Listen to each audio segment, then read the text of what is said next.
I'll say good morning twice then. Good morning, everybody. Welcome to the Santa Barbara County Planning Commission hearing for June 14, 2023. And please join me in the Pledge of Allegiance.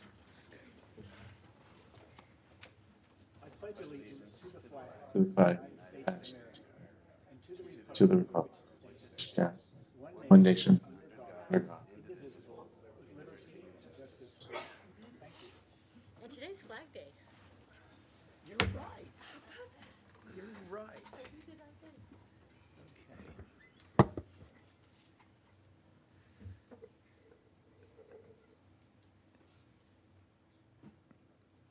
Mr. Villalobos, will you morning. kindly make our public television announcement and then conduct our roll call? Happy to. Planning Commission hearings are televised live on County Santa Barbara Television. Is this working? Okay. Television CSB TV Channel 20 at 9 a.m. in the South Coast, Lompoc, San Ynez Valley, Santa Maria, and Orchid areas. Rebroadcast of Planning Commission hearings are on Fridays after 5 p.m. on CSB TV Channel 20. Today's hearing will also be streamed live on the county's website and will be available for download in a day or two. Moving on to the roll call, Commissioner Bradley, Here. Commissioner Farini, Here. Commissioner Martinez, I believe, is joining us from Santa Maria, Yes, good morning, here. and Chair Park. I'm here. And for the record, Commissioner Cooney will be absent today. And because Commissioner Martinez is in Santa Maria, our votes all need to be roll call votes. That's okay. We won't have that many of them today. All right. Secretary Wilson, can you report on the agenda status and then go ahead with the projection report when you're ready? Good morning, Chair and members of the Commission. In regards to the status of our agenda today, we do have 2 items on consent, and then we have 1 item on our standard agenda, and staff is ready to present on the items on the standard agenda. And then we have members of the departments and of the planning department in case we have further questions on the consent items. I can move to the projection report, Mr. Chair, if you'd like. Let's go ahead.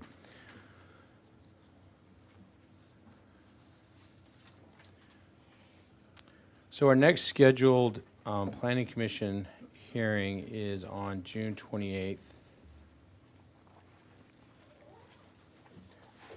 Hold on one second.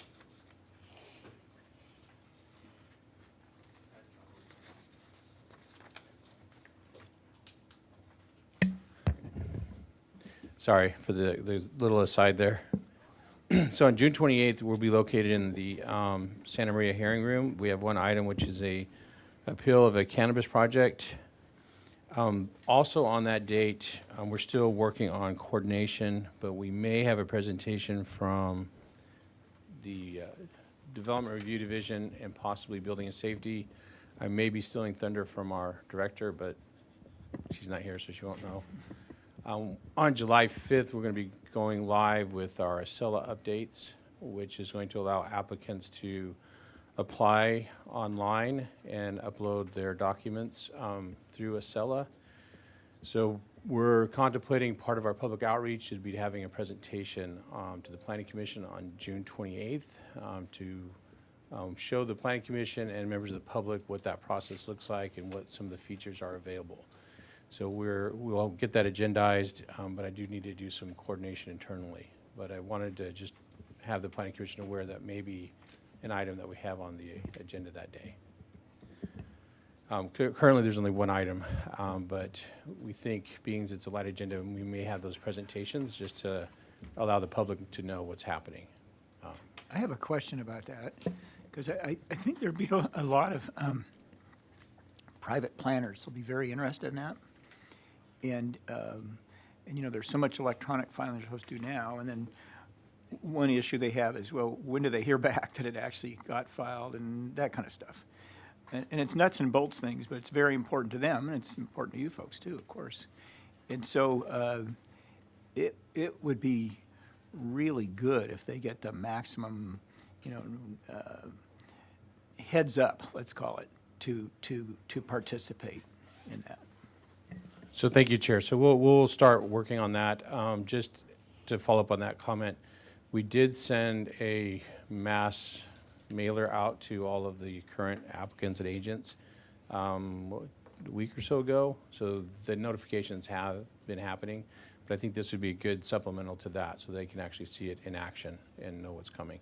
So I'll coordinate with you, Mr. Chair, as we Great. move forward with that date. Well, that'd be a good use of that date, yeah. So as of right now, July 5th, we have no items projected at this time, and I'm not anticipating that we will have any items on July 5th.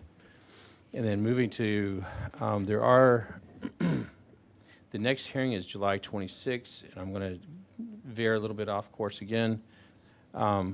Starting on July 19th, the Board of Supervisors hearing room and this hearing room will be scheduled for upgrades for the audio-visual and some electronics and technology and wiring. So we will not be able to use this room for the remainder of the year. my goodness. Possibly November, we'll be able to come back in. So that means that all of our hearings beginning in July will be in Santa Maria. Commissioner Cooney isn't here to hear that, so we'll say because he's absent, we made that change. And then Commissioner Bradley, you're getting the heads up on that. I love it. So we will be convening from July to November in the Santa Maria hearing room. That does mean that those projects, there are some appeals of cannabis cultivations in Carpinteria. We will be in Santa Maria, but applicants, because we have that hybrid option, applicants can participate remotely if they want. If the planning commissioners want to participate down here, we have to make special accommodations for that, like a conference room. But as of right now, we're trying to encourage the planning commission to make the sojourn to Santa Maria. So that's what's happening for the remainder of the year, or at least until November. So having said that, I'll move down the projection report. So July 26th will be in Santa Maria, and there are two appeals on that date as of right now, which is appeals of cannabis operations in Carpinteria, and then there's another cannabis appeal on a foothill, which is also in the Carpinteria. And then moving out of July and into August, continuing in Santa Maria, we'll have, there's the climbing gym that's in Hollister, and then we have another project, a development plan off in Toro Canyon that will also be on that agenda. August 9th, we don't have anything projected, and then looking at August 30th, we have an appeal of an odor abatement system. Again, that's a Carpinteria project. There are an item, Mr. Chair, if I could bring it up, which is in August, we don't have a hearing on August 23rd because I think that's an extra hearing. We have been circling around trying to do workshops in regards to the Recreation Master Plan. We're tentatively looked at August 9th, but I think there are some vacations and other things that may make that coordination difficult, both with our department and with the Parks Division. So we're looking at potentially August 23rd. That would have been the next hearing, but we would need to set that as a special hearing. But that's something that we can think about. We don't have to do it today, but it is an item that we'd want to at least put on the horizon as a potential date.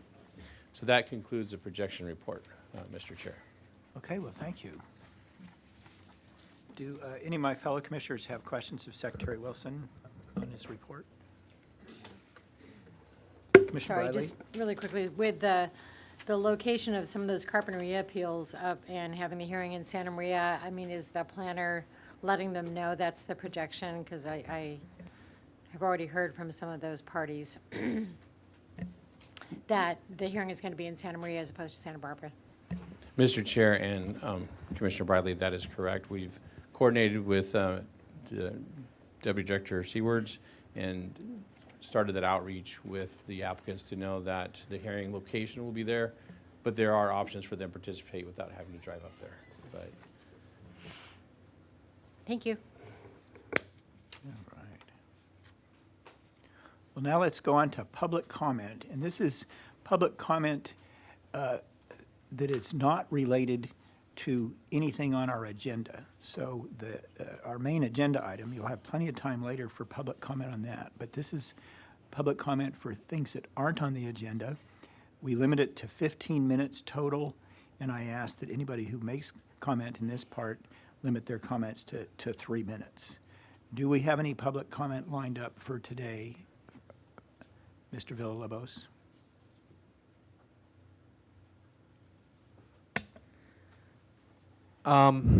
So it looks like these are all for the standard agenda. Yeah. So if anyone participating via Zoom wants to speak during this portion of the meeting, just raise your hand and I'll call on you. I'm not seeing any hands. These all look like they're for item number 1 on the standard agenda. Okay. Well, let's move on then to Planning Commissioner's informational reports. Anybody?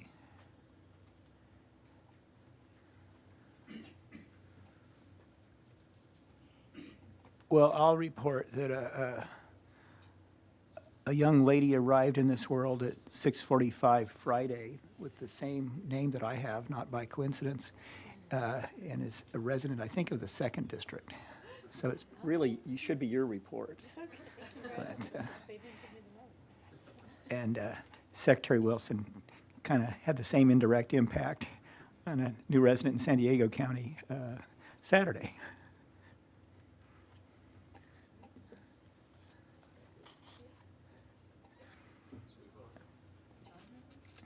All right, so, Grandpas? I can't believe that. yeah, That is so awesome. what the hell? Minutes. Commissioner Briley, what comments do you have on the minutes? I was looking for a missing comma, but actually, I don't see anything needing to be corrected in the minutes of May 31st. So I would move for approval of the May 31st minutes as submitted. The second. And we can't say all in favor, please say aye, so let's have a roll call vote. Commissioner Bradley, Aye. Commissioner Farini, Aye. Commissioner Martinez, Aye. Chair Park, Aye. motion passes 4-0. Okay.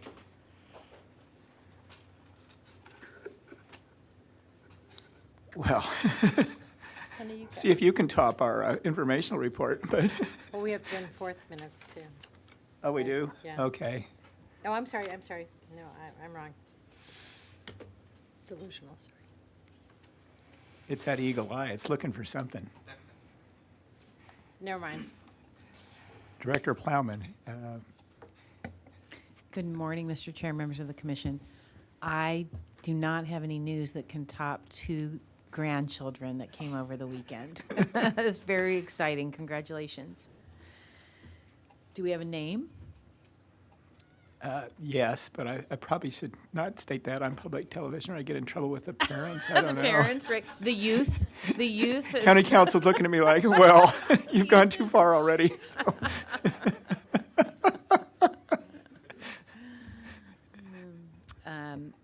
So. We test county council in ways they never expected in law school. Keep them guessing. That's right.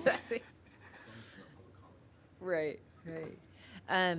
So I have a brief report today. We have our budget workshop this Friday. So we expect, actually, I think the CEO expects that the budget workshops will conclude on Friday. Tuesday, June 20th is an overflow day, so in the event that they don't complete the budget hearings, they will follow up on Tuesday, the 20th. We expect our process through P&D, the presentation will be just through the CEO's office. Ours is a pretty simple presentation this year. We're not asking for any additional items or funding. Again, just a quick reminder for everybody, the board is taking their break the last week of July, first 3 weeks of August. Their first date back, I think, will be August 22nd. I do have some news on the housing element. We did receive some preliminary comments from HCD through a checklist, and they had a number of questions for us, and so we have been working over the last week and a half with them to go over those questions, and we are working furiously, the staff is, to try and respond to as many of those questions and comments as possible. And then what we are going to do is we're gonna post all the changes we get to complete by the 22nd of June on our website for the public to review. It has to be posted for 7 days. And then on the 29th of June, we will resubmit a revised draft to HCD. And on the 30th of June, they will give us a letter. So they will have an opportunity to look at it while it's being posted for the public, but they know what they're looking for because we've gone all over their questions and comments, and everything will be in track changes. So the public can follow, commissioners can follow, and HCD can see where any change has been made in response to their comment. So that's really good news. I think that will help us get to a point where HCD will give us the nod that we're ready to move forward with adoption hearings on the housing element. So given that we've received that feedback, generally, when would you expect those adoption hearings to take place? Well, they get once we we will get comments, I think undoubtedly on the 30th that we're gonna have to respond to. So we will work as quickly That's right. as possible, but they have to resubmit. Then they have 60 days after that, once we submit the second formal draft. This is sort of an informal exchange. They've got 60 days, and so I'm guessing that means, fall is when we would probably be in hearings. Late fall, yeah. Yeah. Okay. I'm going to ask a question that's deliberately vague in general, because I think there'll be a lot of detail, and it'd be important for it to be in writing that the public can look at and other interested folks. We all hear, and I hear, from people that either live near or own some of the sites that have been identified in the housing element. And I'm just wondering if these comments relate to site location, or are they more procedural and overall numbers and things? I would say they're, Mr. Chair, more procedural and questions on clarifications on how we did our analysis, and they want some Right. backup data. But they didn't seem to be questioning our site inventory or the properties that we've identified for potential rezoning. They did ask us to justify why we have some larger sites identified and how they will produce units. I think they had a cutoff of around 10 acres. And so you just have to justify why that is a good idea and why it will produce housing in your community. Oh, that's interesting. So, but Okay. overall, I thought it was a really good exchange, and they've been very cooperative with us, and there didn't seem to be any major concerns about the product. Commissioner Bradley? You've probably explained this before, but so you'll have the draft, kind of buttoned up, and then you initiate the CEQA document for that, or how's that happening, and at what point do we get to look at a, NOP or whatever? Right. So, Commissioner Bradley through the chair. So what has happened, we have already initiated the work on the programmatic EIR. Okay. And that currently includes analysis of both the housing element document and the rezones. And, we're trying to move forward in a two-step process. The longer the state takes, the more it compresses those steps, but because we need to adopt our rezones by February 2024. So the programmatic document we expect will be out for review in late summer. And so, and then we're gonna have two hearings on that. Okay, and so that means all the rezones will be in a series of hearings later this year after close of public comment on the programmatic EIR, et cetera, right? And all those hearings and actions have to be complete, including the board concurrence by February of '24. Correct. Okay. Correct. So we're gonna have a busy fall and early winter. Yeah. Thank you. I know that Secretary Wilson has already announced it, but for everybody here, we are moving to true online permitting.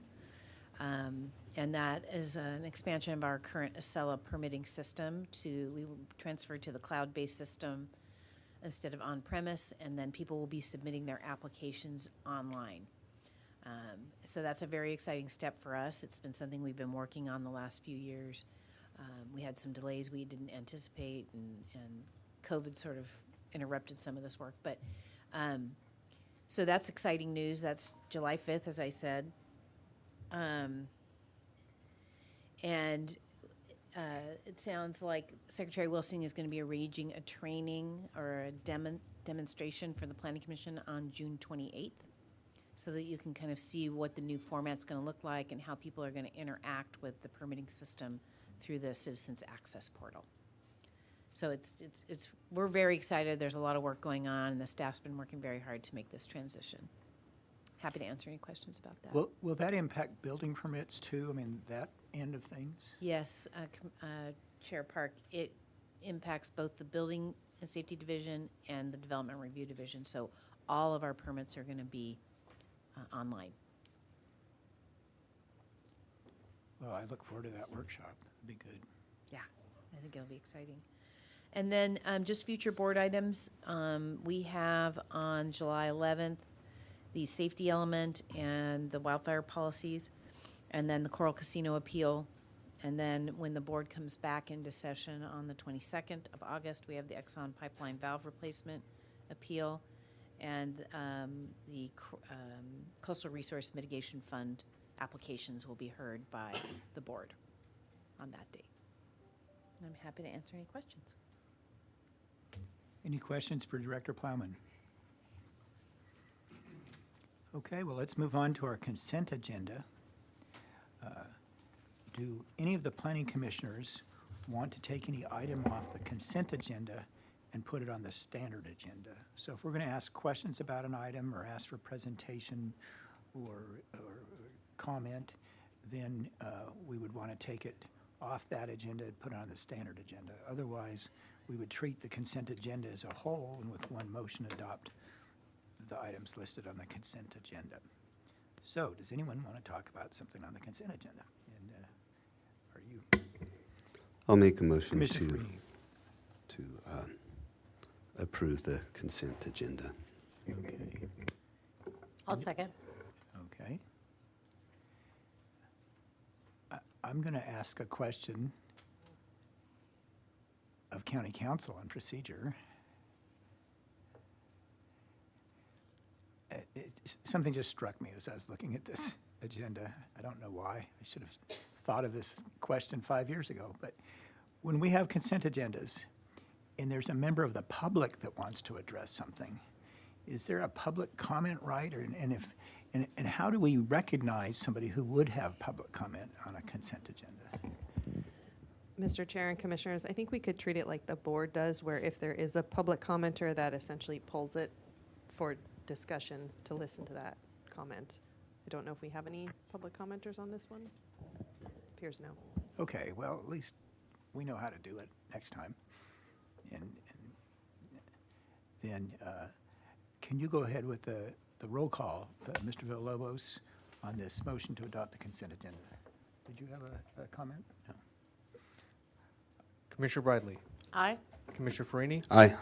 Commissioner Martinez, Aye. Chair Park. Aye. Motion passes 4-0. Okay. Well, let's move on to our standard agenda. It looks like staff is all set up. And, will you read that item into the record, Mr. Villalobos? Yes, happy to do so.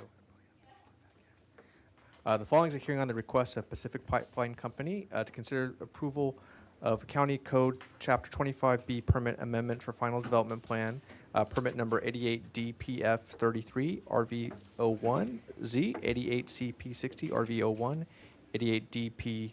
88DPF25CZ, 85DP66CZ, 83DP25CZ for the following: a change of ownership of the All-American Pipeline 901 and 903 pipeline system to PPC, a change of guarantee of AAPL lines 103 and 903 from Plains to ExxonMobil Corporation, and a change of operator of AAPL lines 9101 and 903 from Plains to ExxonMobil Pipeline Company.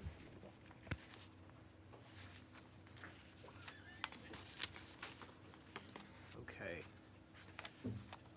Let me ask our commissioners, do you have any disclosures of ex parte contacts with parties or other people on this item? And Commissioner Bradley, do you want to go first? Yeah, sure.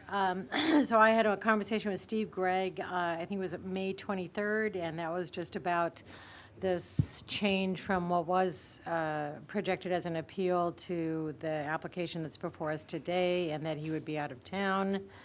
And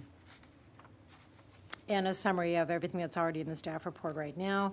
And then also I had a conversation yesterday with Brian Carlin with ExxonMobil, and that also was to answer any questions emphasizing ExxonMobil's position in the oil industry, and if I had any questions, and I didn't have any further. Okay. And Commissioner Freeney? Pretty much the same. 523, Steve Gregg, and 68 was Brian Carlin. Okay.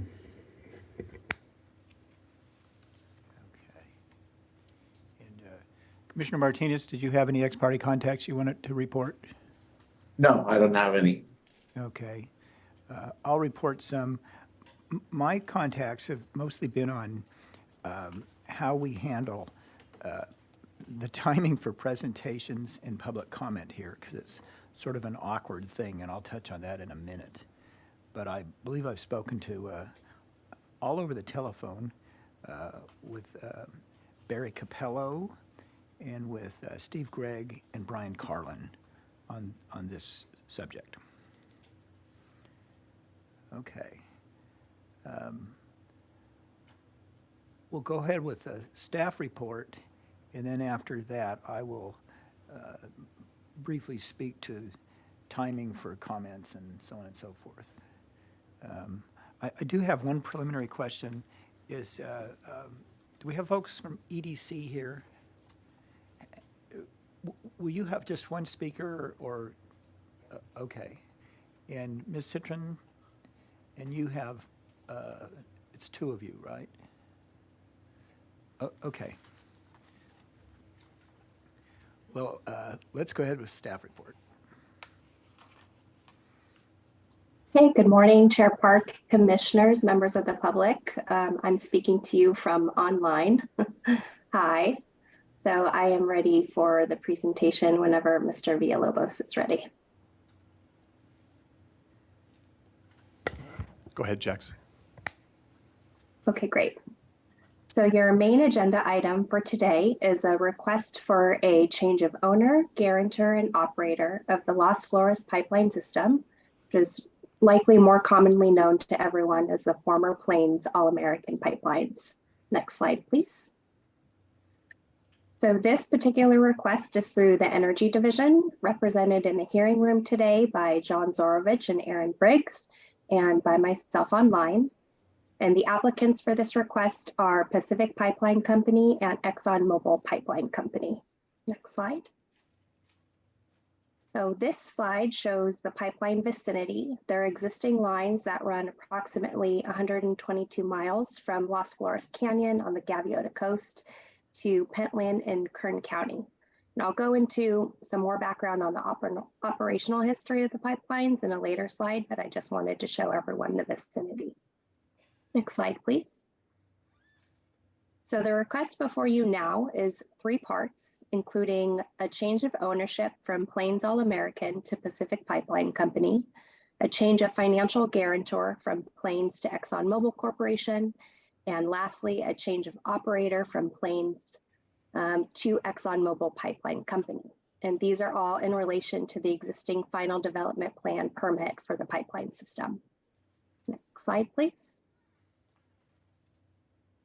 And since there's a couple of players in this request to describe who's who, Pacific Pipeline Company is now the full owner of the pipeline system. ExxonMobil Pipeline Company would operate the pipelines on behalf of PPC, and ExxonMobil Corporation is the financial guarantor. And all the applicants are technically separate companies, but they're all under the umbrella of ExxonMobil Corporation. Next slide. So why we're here today, Chapter 25B of the County Code governs the process to transfer county permits for certain oil and gas facilities. A change of owner and guarantor are under the jurisdiction of the Planning and Development Director, while a change of operator is under the jurisdiction of the Planning Commission. When we have combined applications like we do today, those may be grouped together and decided on by the Planning Commission. Next slide. A little bit of background on the pipelines. They were first permitted in 1986 and have historically delivered crude oil from offshore reserves over to Kern County. Plains All American acquired the pipelines in 1998, which was prior to Chapter 25B being developed, and they operated the pipelines until the Refugio oil spill of 2015. As a result of that spill, Plains entered into a consent decree with the federal government, which requires, among various things, specific correction active orders to be completed prior to any restart of the pipeline. Since then, Plains and now Pacific Pipeline have been working to implement all required state and federal regulations. Next slide. And to bring us to the current request, the applicants acquired ownership of the pipelines in October of last year. The county considers them a pending owner and operator until the permit transfer is approved. So in accordance with our code, Pacific Pipeline applied for a change of owner, guarantor, and substitution of a temporary operator following the sale in November of last year. These requests were processed at the director level and were approved in March of this year, but were subsequently appealed by 3 opposing parties. Next slide. The applicants then applied for a permanent change of operator in April of this year. So rather than taking 2 appeals to your commission and 1 as a regular item, the applicants reapplied for a change of owner and guarantor and formally withdrew their temporary request in May. So now all 3 requests are under 1 comprehensive item to be considered by your commission. So with this approach, the previous appeals were dropped, but staff did want to make sure the commission was aware of them. So we summarized and responded to key concerns in the staff report. I won't be going over those concerns in this presentation, but we're of course open to any questions about them. And I do know that the applicant will cover some, if not all, of issues brought up in their presentation. Next slide. So for environmental review of this project, the action to change the acting parties of the pipeline system does not constitute a project under CEQA guidelines section 15378. Therefore, no further environmental review is needed. CEQA exempts administrative activities of governments that don't result in any physical changes to the environment, and this project meets that exemption as it's an administrative action to update the owner, operator, and guarantor of the facilities. Next slide. For consistency analysis, staff analyzed the applications in relation to the required findings of Chapter 25B, and that consistency is detailed for you in the staff report. To summarize for this presentation, for a change of owner, Pacific Pipeline has demonstrated both consistency and compliance with all of the findings shown here. I'm not going to read them off one by one, but we did want to highlight a few findings that weren't super straightforward or that had a lot of public comment in order to help clarify for the commission. So the last finding on this list relates to county conducted safety audits. However, due to a 1988 settle agreement between the county and Plains' predecessor, Celeron, no county conducted audit is required or available as the county is preempted from regulating any aspect of the design, construction, or operation of the pipelines that's already covered under federal regulations. So to satisfy this particular finding, staff confirmed that Plains provided state and federal audit information to the applicants, and more details on that process is provided in the staff report. Next slide, please. The other finding we wanted to highlight is for compliance with requirements of the final development plan permit, as these came up a lot in public comment. So condition P2 requires that a SIMQAP be submitted, and that's a county-specific compliance document. That document was submitted in March of this year, so that condition is now satisfied. Condition A7 is highlighted because there have been a lot of public comments concerned that Plains is out of compliance with requirements for cathodic protection of the pipelines. So condition A7 requires basically compliance with the project description. Staff does, or Plains does meet that project description elements described in both the final development plan, the permit conditions, and the 1984 environmental document. And more information on that is also detailed in the staff report. Next slide, please. So for change of guarantor, county code only requires that Exxon meet certain financial guarantees, which have been satisfied.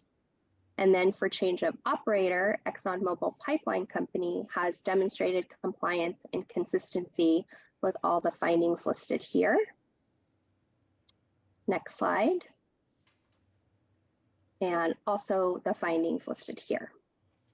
And I'll give everyone a second to review those. And again, consistency with all of those is detailed in the staff report. Next slide. So in conclusion, all findings can be made as discussed in attachment A to the staff report. And staff recommends that the Planning Commission make the required findings for approval, including the CEQA findings, adopt the conditions of approval, and lastly, approve the change of owner, guarantor, and operator for the pipeline system. Next slide. So this concludes staff's short presentation. I'm happy to take questions now or wait until after the applicant's presentation. Thank you. I think you'll get questions both now and then. So let me ask Great. other commissioners, do you have questions of Ms. Ibarra?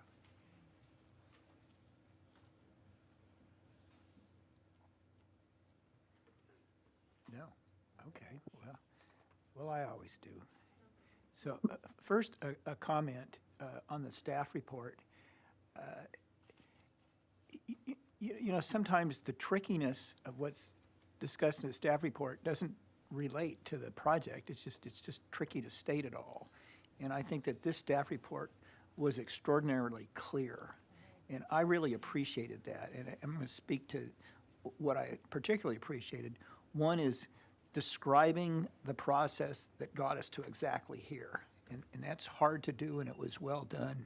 The other thing that I thought was a very good thing to have done was Section 7 of the staff report deals with questions raised by potential opponents to the project, and it would be similar to a portion of a staff report where there was an appeal, where you would state those issues on appeal. And I just think it was a really good idea to include that here, so it was well done. It's good for everybody. And, you know, these aren't really technical issues that I'm touching on.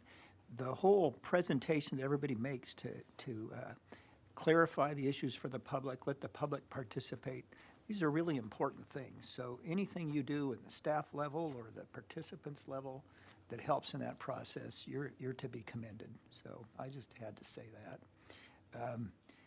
Some questions I have, and I'm sure that the parties will speak to this as well, but let's get some out. One of the things we look at is whether there's compliance with the permit. And there's been a lot of discussion in the staff report and in the letters from parties about the cathode protection. I don't know, is it cathodic? Somebody will have to tell me. And I'll get it wrong anyway, so I'm going to call it cathode. Are we looking at, was a system installed so many years ago and that's compliance? Or are we looking at, is there a functioning one today? I kind of saw people edging up to the thing, but not a lot of clear statements on that, but it seems to be important to the arguments. Is that a question you can answer, Ms. Ibarra, or Mr. Briggs, or Mr. Zorovich? Sure, I can tackle that one. So the root of this question really relates to the requirement in the current permit that says you have to be compliant with the project description. Yeah. And then that relates back to the EIR, because the project description is really contained in the EIR. Right. So we look back to the EIR, and with respect to cathodic protection, there are some fairly generalized brief statements about a system being installed and operational. And so we look to that description, we look at what's in the ground today, and we ask ourselves, is what exists today compliant with what's described in the EIR? And the answer is yes.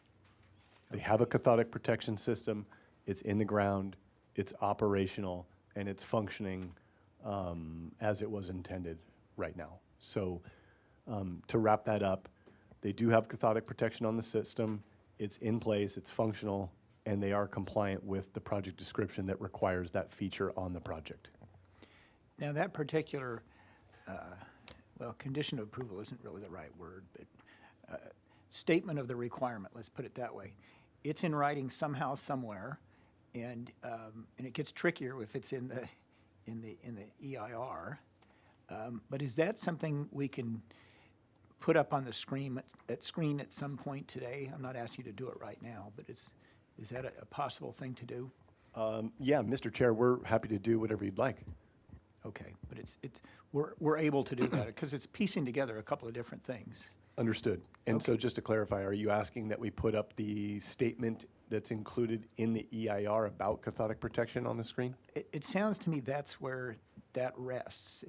It's not resting in the FDP conditions. It's sort of incorporated by reference in different ways. That's correct. When it comes to the EIR. Yeah. So I just think that'll be important to do today somehow, somewhere. Okay. And maybe one of the parties' presentations does that.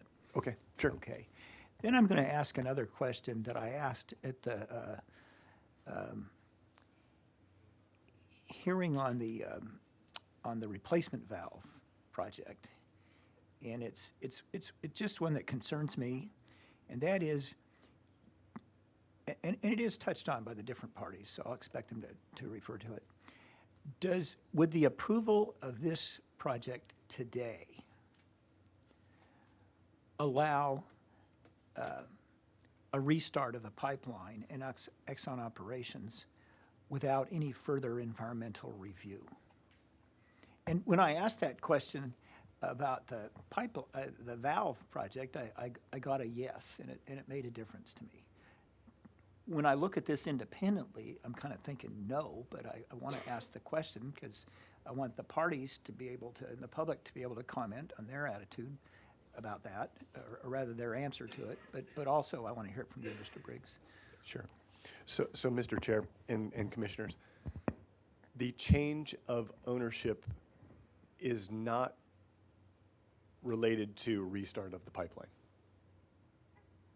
And today's action, and as Ms. Ibarra stated in her presentation, Pacific Pipeline Company has purchased the line from Plains. Plains no longer owns the line. The action that we're taking today is simply a transfer of the permit from Plains to Pacific Pipeline.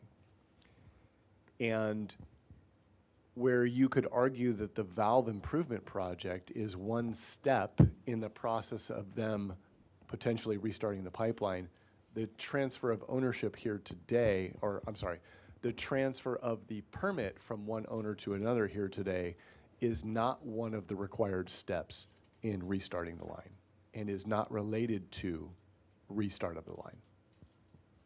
Okay. Well, I have no further questions at this time. I'll ask again if any of the other commissioners have questions of staff at this time. Okay, then we're going to proceed. The way this will happen is that we'll have a presentation by the applicant, okay? This is no longer an appeal. It was an appeal at some point. It's not now. So then after we have the applicant's presentation, we'll proceed with public comment, okay? And then we will have another shot by the applicant at rebuttal, okay? But the public commenters won't have that because it's not an appeal. And we will also, after the rebuttal, we'll have another presentation by staff to make any comments on anything they've heard they want to comment on, and it's an opportunity for us on the commission to ask staff questions. So what does that all mean? It means that this is kind of awkward and complicated because it was an appeal and it's not now. I don't think I've ever wrestled with any cases as much as this one on how to do the timing allocations. I've come up with an idea on it. It will, oops, let me kill my cell phone. It will probably satisfy nobody. And for those of us that have participated in litigation, that means it's the definition of a good settlement. So what we're going to do is applicant will take approximately 20 minutes or less, okay? An applicant will have an opportunity for rebuttal, which I think will be important, and that's going to be 10 minutes or more if you don't take much on your opening statement, okay?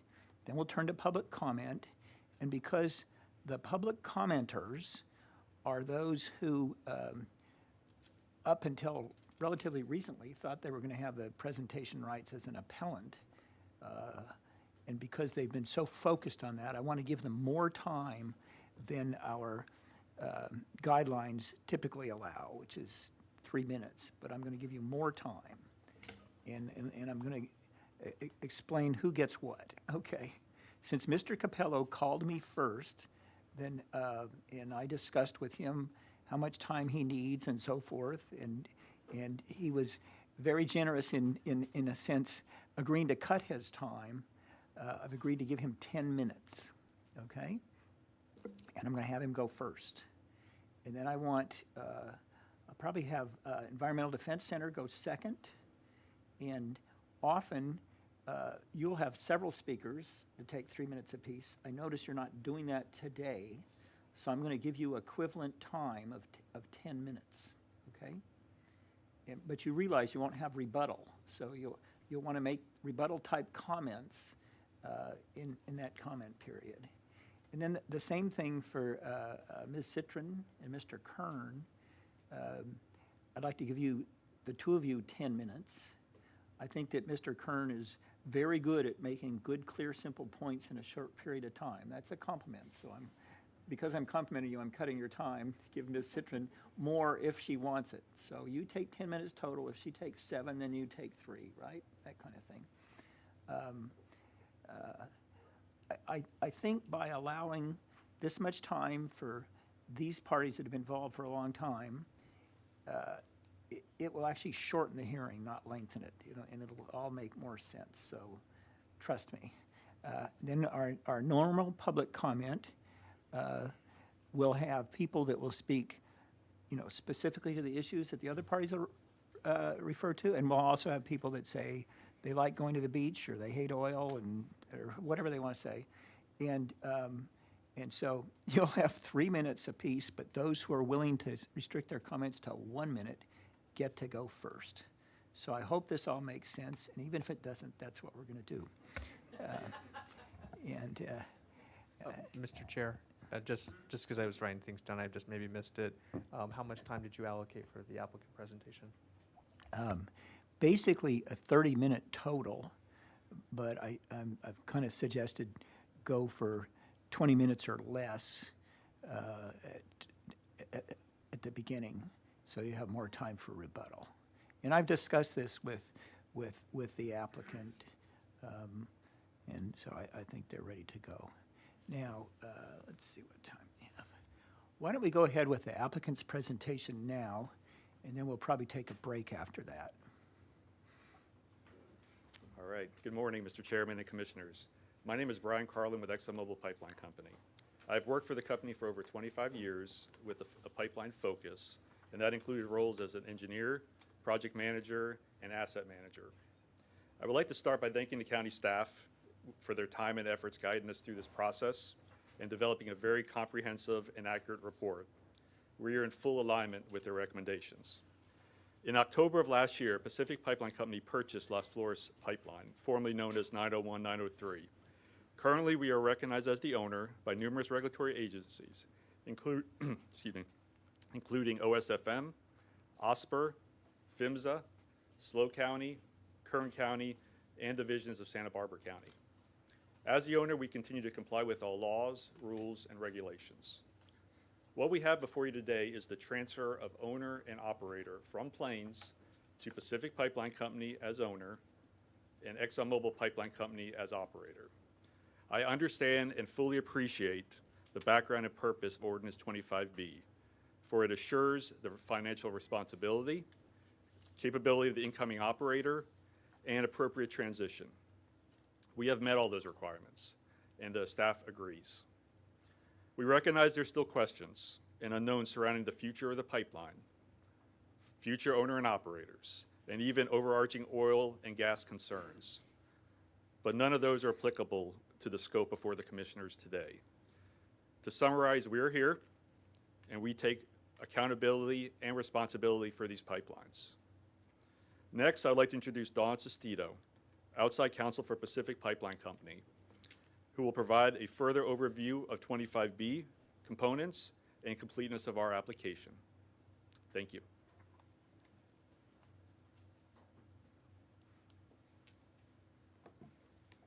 Thank you, Brian, and good morning.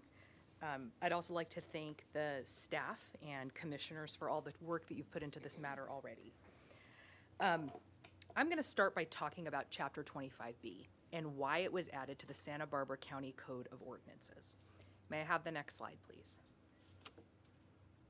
So these are excerpts from the 2001 county staff report that discuss the creation of Chapter 25B.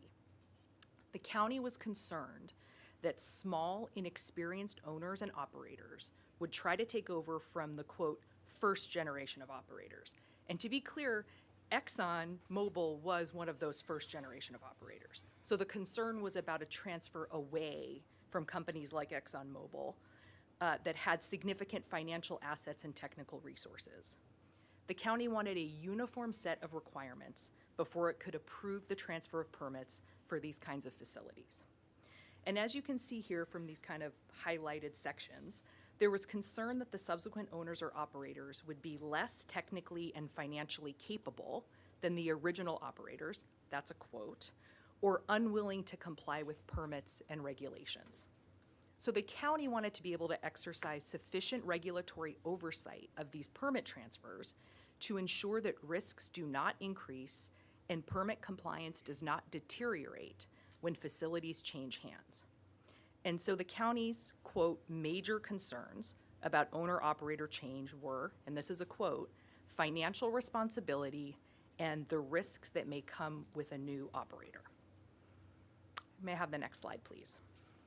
So let's talk about the three applicants today. ExxonMobil Corporation is applying to be the guarantor. It is a Fortune 5 company and one of the founders of the oil and gas industry. PPC is applying to be owner, and it's the entity that as of October 2022 has a 100% ownership interest in the pipeline.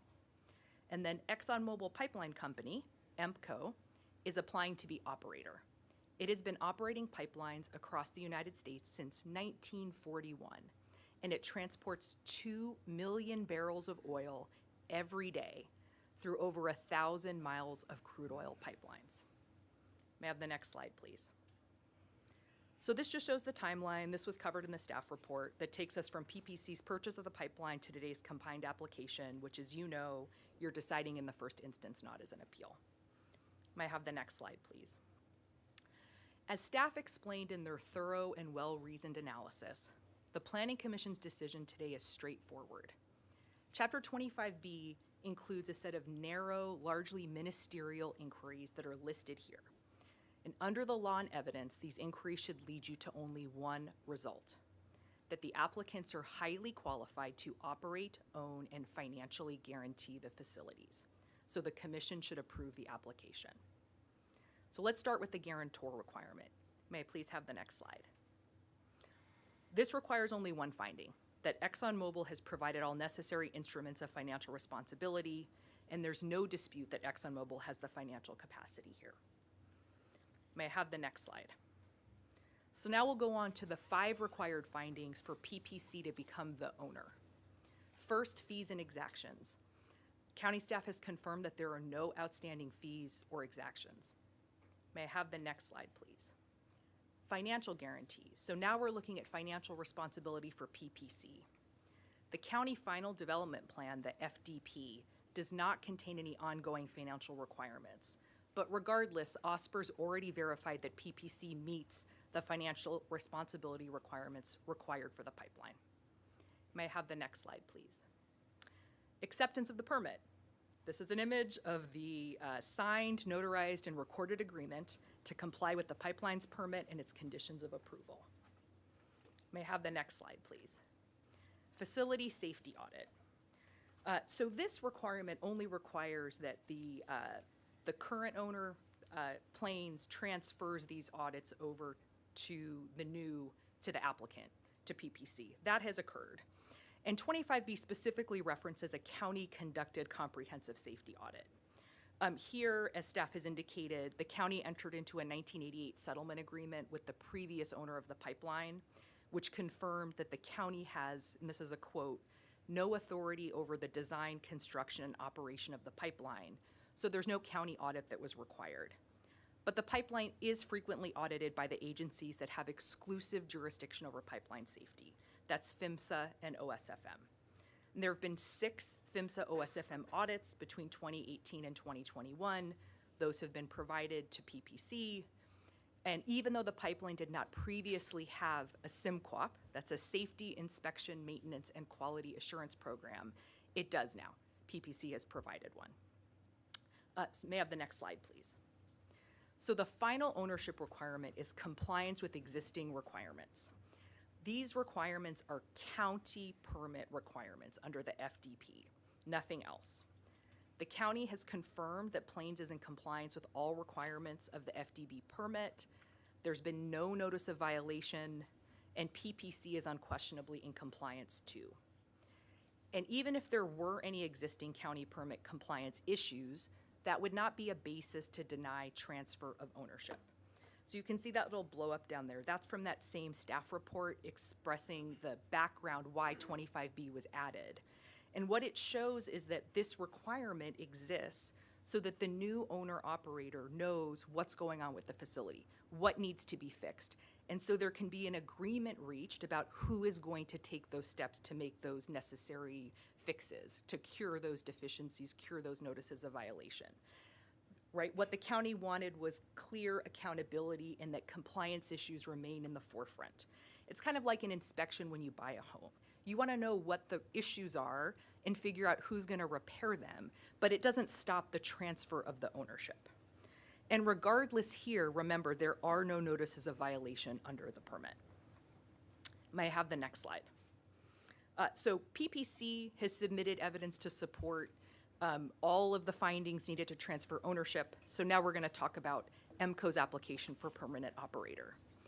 The first 5 findings overlap with the 5 that we just discussed, and EMCO meets them for the same reasons. May I have the next slide, please? Compliance plans. So this just requires that safety and similar plans are updated to reflect the new operator. This has already happened, and the plans that have been updated are listed on this slide. May I have the next slide, please? Transitional plan. EMCO also meets this. EMCO and Plains work together, and a formalized transition plan was submitted by EMCO already. May I have the next slide, please? Emergency response plan drills. EMCO performed a county-approved response drill with Santa Barbara County, OSPR, OSFM, PHMSA, and the US EPA in February of 2023. These are pictures from that response drill, which took place at PPC's Las Flores Canyon facility. The next slide, please. So the final permanent operator finding is operator capability. EMCO's been operating pipelines since 1941. It is the midstream operator for one of the largest integrated oil companies in the world. If EMCO does not have the skills, training, and resources necessary to operate this facility, it's not clear that any operator would.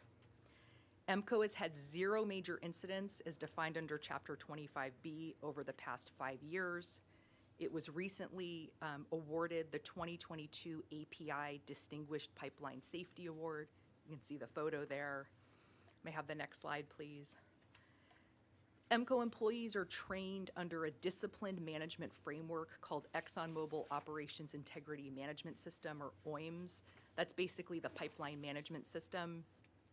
It sets clear expectations for managing safety, security, health, and environmental risks.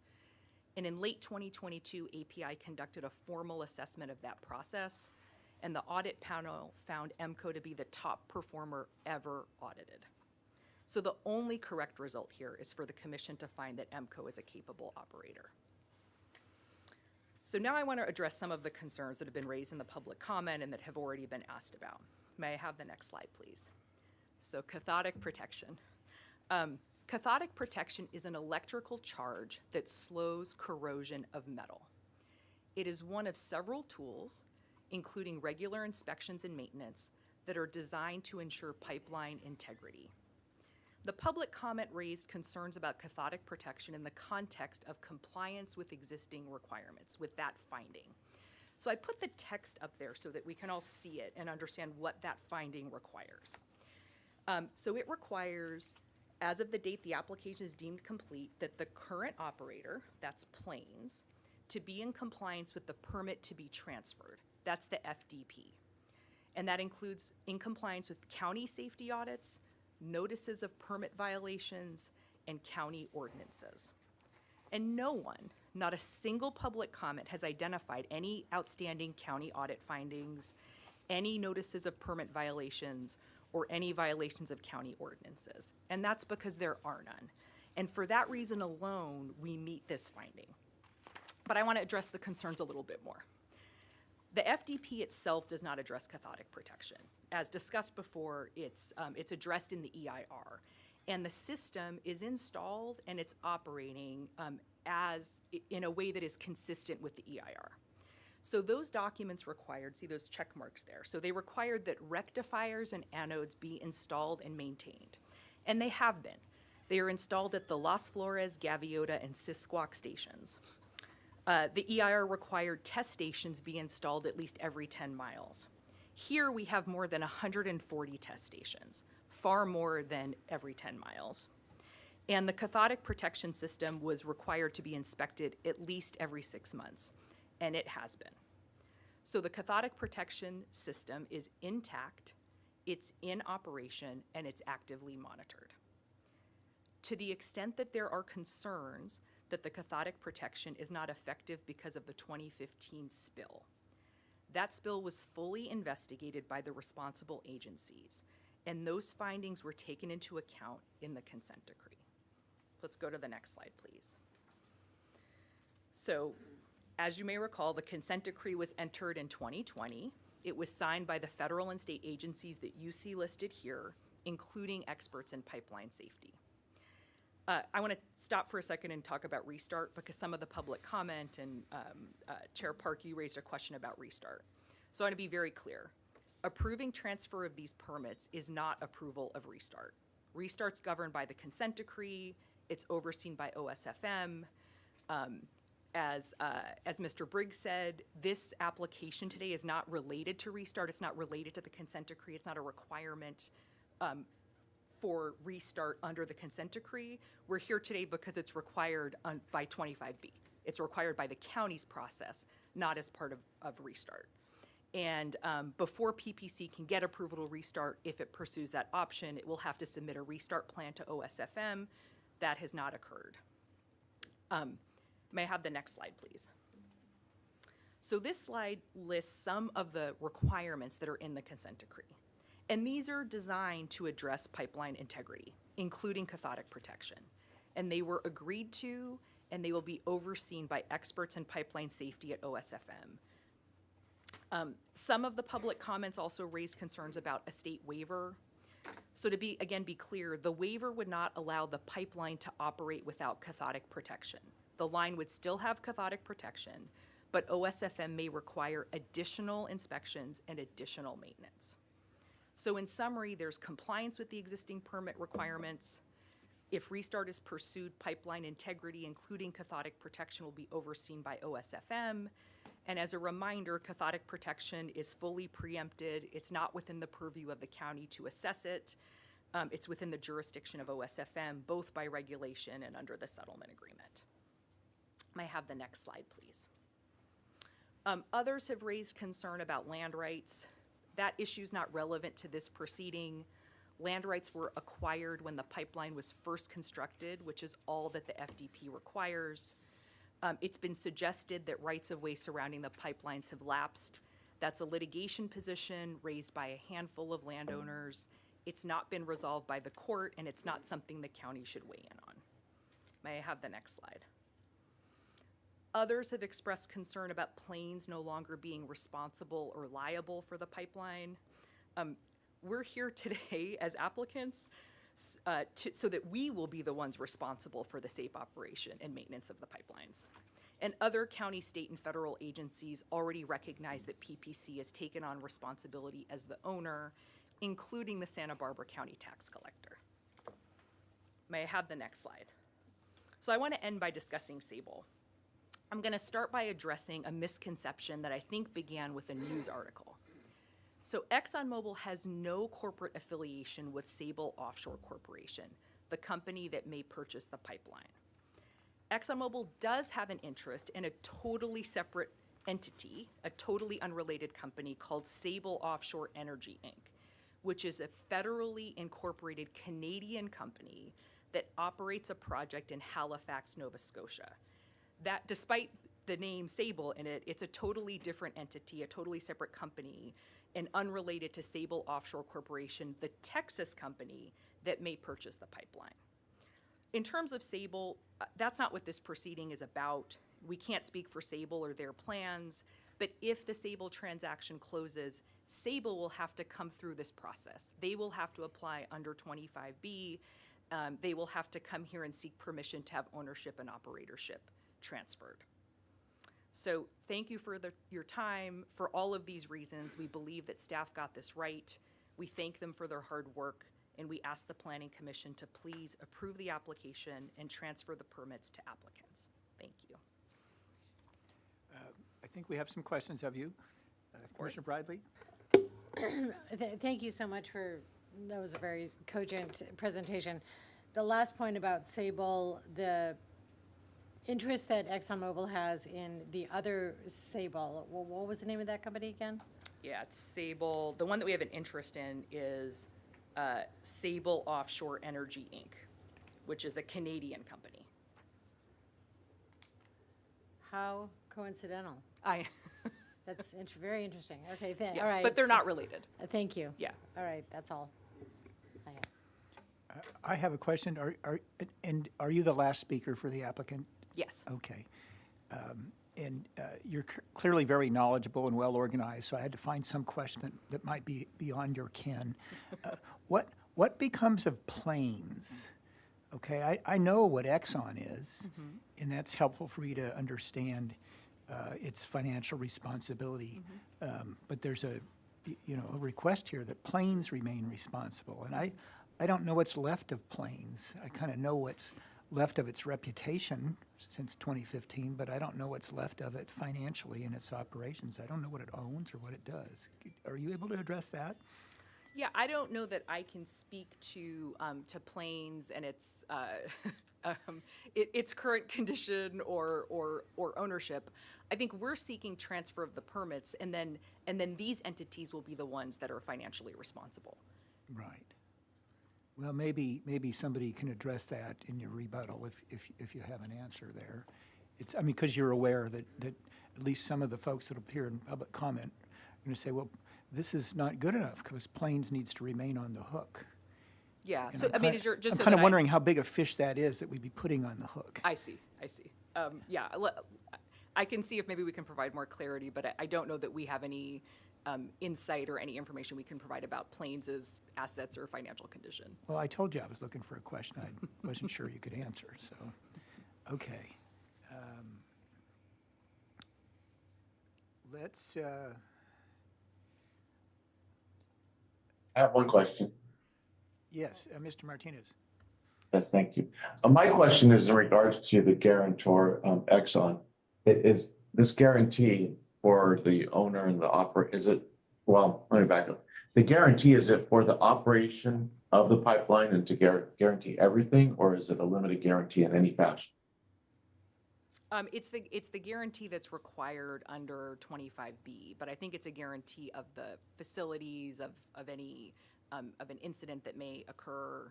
But it's the full guarantee that's been met in terms of what's required by the county ordinance. Well, that's what I'm trying to understand. So basically, that's gonna cover if there's any mishap, Exxon's online for it, correct? Yes, that's correct. Thank you. Okay, if there are no further questions, then we're going to take a 10-minute break right now. And when we resume, we'll open with Mr. Capello, and then Ms. Kropp, and then Ms. Citron and Mr. Kern. Okay? All right, thank you. Thank you.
We're reconvening the morning session of the Planning Commission hearing after our break that was only 10 minutes.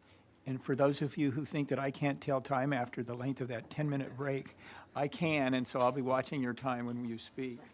And Mr. Capello, you ready to get up to bat? All right, let's go.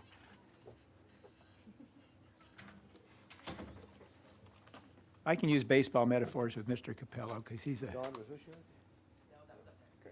Brooklyn born and raised, so we can talk about things like baseball. Brooklyn Dodgers when I was a boy. Yep. Moved to LA. A year later, we moved to LA. So,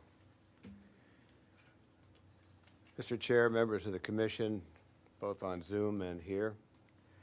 First, let me just say that what I have to say today is by no means an attack on any individual or any company. It is what I believe to be my job, and that is to shine some light in this very dark room on some of the comments that were made by the applicant and some of the misstatements that were made by your staff, both orally to you and in the staff report. So what I'm going to give you first is what is a rebuttal. Recognize that rebuttal is very short, and then I will go into my presentation. We represent a class action which involved over 60 separate owners and 135 parcels. And I attached the names of those owners and those parcels as Exhibit A or Exhibit 1 to our presentation. You are all familiar with those names. Many, many are longtime landowners, ranchers, vineyards, ag owners in Santa Barbara County that at one time or another had an easement on their property. I also want to remind everybody here that we're not just here for them and that's our sole knowledge.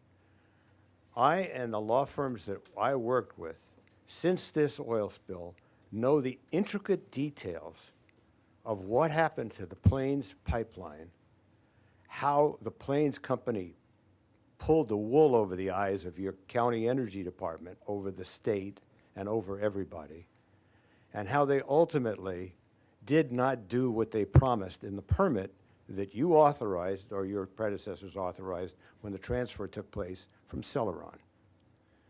And that's why this is so important. We took them to court. The state took them to court. They were convicted of a felony. And the felony violations was for willful misconduct for failing to maintain this pipeline. And you know what they failed to do? Is maintain the cathodic protection system of the pipeline. And when your energy department just told you in this hearing, oh yes, it's there, it's in place, and everything is fine, or words that sounded like that, that is a misleading statement. The PHMSA, federal government, has found the cathodic protection system to have been abysmally ignored, that the 80 anomalies that are in this pipeline, including the massive break, were caused because the cathodic protection system failed and because the testing for the cathodic protection system was improperly done by the contractors that work for Plains. Rebuttal. The chair, one of the commissioners, I forgot which it was, but it was Commissioner Martinez, said from on the Zoom, asked the lawyer for Exxon about the guarantee. Yeah. No, the question should be asked to your county council, not to Exxon. Your county council should be able to tell you what the extent of the guarantee is and what happens if and when in 2 weeks Sable Corporation takes over and owns the pipeline. Who's the guarantor then? I don't know. I can't tell you. I have no idea. But one of the things that we've been saying all along is, what's the rush? Why isn't Sable here in the court, in this room? I don't get it. In 2 weeks, a company that's putting up $300 million and buying the platforms and the pipeline, and I've met the chairman of Sable, apparently a decent guy, really wants to do a good job. Why aren't they in here asking for this permit? Or what is the rush here? Knowing the valve project's on appeal, knowing that they withdrew the temporary permit to do the permanent permit, and knowing that in 2 weeks, Sable takes over. They want you to do this now. And you know, I heard one of the Exxon people talk about the long list of federal agencies that have approved Exxon as the new owner. You know which agency wasn't mentioned in that list? I hate acronyms, but this is a world of acronyms. SEC, the Security and Exchange Commission. And why wasn't they on the list? Because they've been told by Exxon and by Flame Sable that Sable is taking over. I've told you the last time that Exxon's already written off this entire pipeline and the platforms, took a $2 billion loss on their 2022 taxes. So in 2 weeks from now, when you agree, if you do, with Ms. Ibarra's suggestion that, oh, we're just crossing out some names here and putting in some new names and they're the new permit owner, that they're not going to be the owner of the pipeline. So what's the rush? To say that, oh, there may be a few owners that oppose us is lawyer rhetoric. Every landowner, other than those that own a government parcel, 2 or 3 that have said, no, we'll get our own lawyers, are represented by the person standing here. And every one of them have gotten letters from us. Most recent letters is just last week, and we told them that what we're doing, et cetera, because Exxon is trying to get access to these parcels, which we've told them that we would try to work with them. We haven't been able to work with them, but very difficult to deal with, because they want to check the, they want to check the cathodic protection system. It's not operating as your energy director just told you. It was there in 1990 when they built the pipeline, but it broke down. It's gone. The pipeline has got holes all over it because it broke down. And the PHMSA report, which we attached, says so.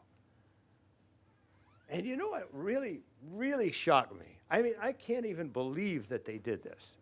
They said, well, you can't do a safety audit because in 1988, you signed an agreement with Celeron that said because it's a federal jurisdiction, the federal agencies are in charge. They said over and over again, they said that. Well, let me explain 2 things. One, Celeron's gone, so whatever you sign with them is gone. If that moved over to Plains, Plains have certainly breached it because they have broken every word possible for an oil company. And by the way, they're still involved because the Exxon Plains deal says that there's a pullback that Exxon's got from Plains if something occurs. But we've asked for those documents. What are those things that might have occurred? And we've got nothing but delay from them getting those documents. When I get them, I'll be back in here and telling you or the Board of Supervisors what it says. So Plains is not gone. They're still there. And who is Plains? They're not just some little rum-dump company. They're a huge pipeline. I think they're the 3rd largest pipeline company in the country. By the way, with the most incidences of pipeline breaks in the country. But yeah, they should still be hanging around in case this happens again, because we don't know who we're going to be able to look to. And that's the problem here. Is, you know, I got it. They're lawyers. They're doing their job, and they're very good lawyers. And Exxon, I mean, you know, I don't get it. I don't really get Exxon. I mean, we're such a small bump on Exxon's, you know, Exxon's got more money than God. I mean, I appreciate they're here, and I'm glad they're here rather than Plains, but they're not going to be here. We're going to be dealing with Sable. So Plains is still here. This agreement with Celeron, that's gone. And let me tell you, there's 2 reasons why it's gone. Because, do you know, I told you the last time, the county sued Celeron for automatic shut-off valves, which now everybody requires it under the state law. That's the subject matter of the hearing we had 2 months ago. And the county lost. And you know why the county lost? The county lost because Celeron said this is an interstate pipeline and the county has no authority to regulate us. So the county can't order safety audits. But it's not an interstate pipeline anymore. Plains, Exxon, everybody has agreed it's an intrastate pipeline. PHMSA's turning everything over to the state fire marshal. And an intrastate pipeline, you can do what you want if it meets your county codes. So you can require a safety audit. There's no agreement with Celeron that possibly exists that covers an interstate pipeline when this is no longer in federal jurisdiction. They didn't tell you that. Now, there is no safety audit here. The cathodic protection system is broken down completely. To even suggest that this permit change does not affect the environment is Alice in Wonderland down a rabbit hole, because the actual report from your staff talks about noise and construction and what happens with the pipeline and the repair or the fix, et cetera. So you just got to read your own staff report and scratch your head and say, listen, if they're digging up this pipeline to fix it or to put in a brand new pipeline, you mean the environment isn't affected? Excuse me. The Plains replacement pipeline called for 18 to 24 months to redo this, put in a new pipeline. The repair is going to take a long time to do. There's a lot of digging and a lot of fixing to do. And it's going to be on my client's property? No, because they've lost those easements. Why did they lose those easements? Because the easements say on their face, if you don't maintain and operate within 3, 4, or 5 years, it's automatically terminated. Yes, it's a lawsuit. But it's been a lawsuit in court for the last 5 years, and we're going to trial next year. There is no right-of-way. When your staff wrote in the report that there's a right-of-way here, that ignores the facts on the ground. Mr. Capello, you're over time. Can you wrap up in 60 seconds or so? Oh, you know, I can go on for a lot longer than 60 seconds, but I will take your suggestion, Mr. Chair. Thank you. So, what we're recommending, we're recommending you put this thing on the shelf or you deny it. Put it on the shelf, get Sable in here. Let's meet and deal with the people that we're going to be dealing with for the next 10 years, people that are going to promise and have Exxon backing them. And by the way, Exxon is taking back a 90% loan. So Exxon's going to be watching Sable because they want to get their 90% loan. So they're loaning Sable $1.2 billion. But let's get everybody in the room. Let's stop the rush. What's the rush? We know about 3 things that are pending. Replacement pipeline project, and I'd like to see that because they're going to have to do something with Las Flores. How can we let Exxon take over this pipeline and not fix Las Flores? They got that project, they got the replacement project, the valve project, and this, all before the Planning Commission, and if it's not before you, it's going to be before the Board of Supervisors or before the courts. So please, let's look at this carefully. I'll be here if any of you have any questions that nobody can seem to give you a straight answer, and you'd like to hear our side of it, I'm happy to stand up and give it to you. Thank you. Thank you, Mr. Capello. Do any of our commissioners have questions of Mr. Capello? Then let's move on to Ms. Kropp.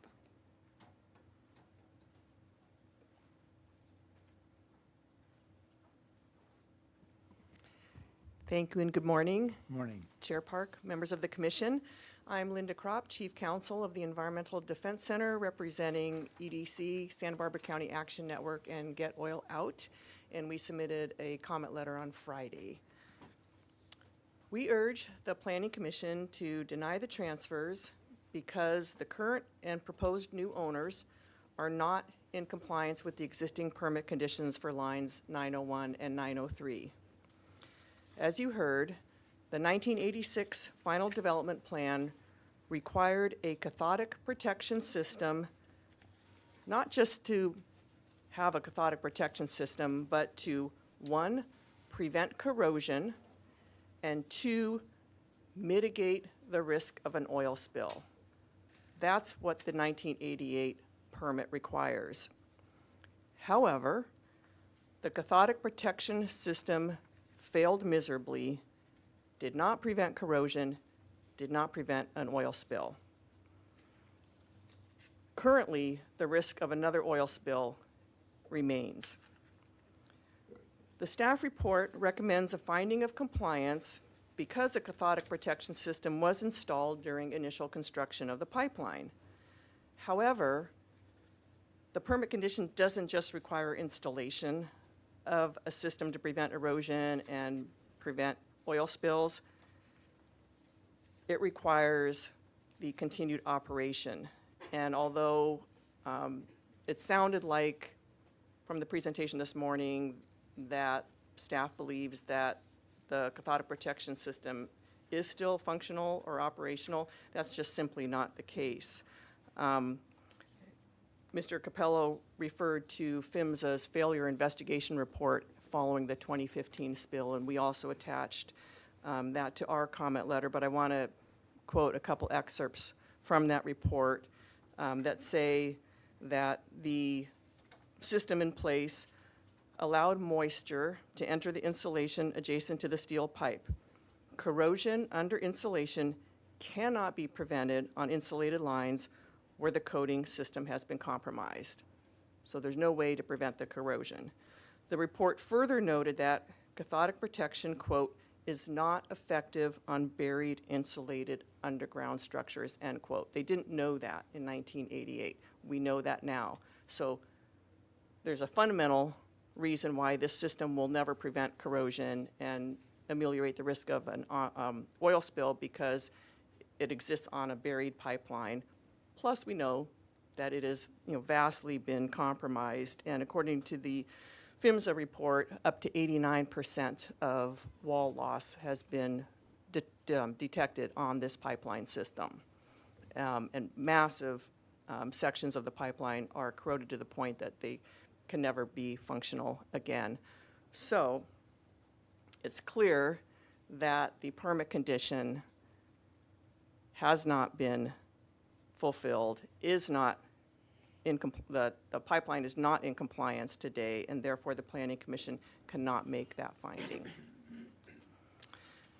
I also want to address the issue of safety audits, which is really of concern to us, again, because we know the damaged state of the pipeline. The original PHMSA correction orders required remediation, but when the consent decree was executed, those conditions were now deferred to a potential restart. So right now, the pipeline is just sitting there, completely damaged, corroded, nothing's happened. We know that there have been some recent audits because of what's referenced in the staff report, but we don't have access to them, and it appears that the county doesn't either. What we hear repeatedly is that Plains was required to provide those safety audits to PPC. But my question is, does the county have those audits? If so, they should be available to the public as well. But that seems critical to determining whether this pipeline can be safely operated, whether there should be a transfer of the permit and operations. My third point addresses restart, and I know there'll be a new process for restart, but it is an issue in the context here because both PPC and Sable Offshore have indicated an interest and in fact a right. PPC asserts a vested right to restart the existing pipeline. So again, it goes back to what is the condition of the pipeline? What's happening with the corrosion? How do you prevent the risk of an oil spill? So you do have to look at that entire context as you're looking at a transfer of owner and operator. And then finally, we're very concerned about Plains passing on this damaged pipeline to other entities. It was Plains that did not adequately maintain and operate the pipeline. It was Plains that did not adequately inspect it. It was Plains that did not respond to the corrosion that was identified during its inspections. It was Plains that did not shut down the pipeline properly when a leak was detected. So it's really important, especially if there's two entities out there saying they want to take over this system and use the same pipeline, that Plains should be held liable. What if there's a future accident? What if there's a future spill? What if there's problems during remediation? I know the code specifically addresses the county's ability to hold a prior owner liable for abandonment. There's nothing that says you can't hold a prior owner liable for other accidents or remediation or anything like that. So we also feel it's really important not to let Plains just pass this off to ExxonMobil, and then if ExxonMobil pass it off to Sable Offshore, and we're going to be back in the same position we've dealt with Greca and a whole bunch of other oil companies. So this is really a serious concern of our clients. Unfortunately, the county's being put in the position of this shell game, but at least this time you know what's coming up down the road. You know there's a potential transfer coming up, and so you can take action now. And so we're relying on you as the Planning Commission to take this very complicated issue and to protect our community, protect our environment, and protect safety. Thank you. Thank you. Okay. Ms. Citron, you ready to go?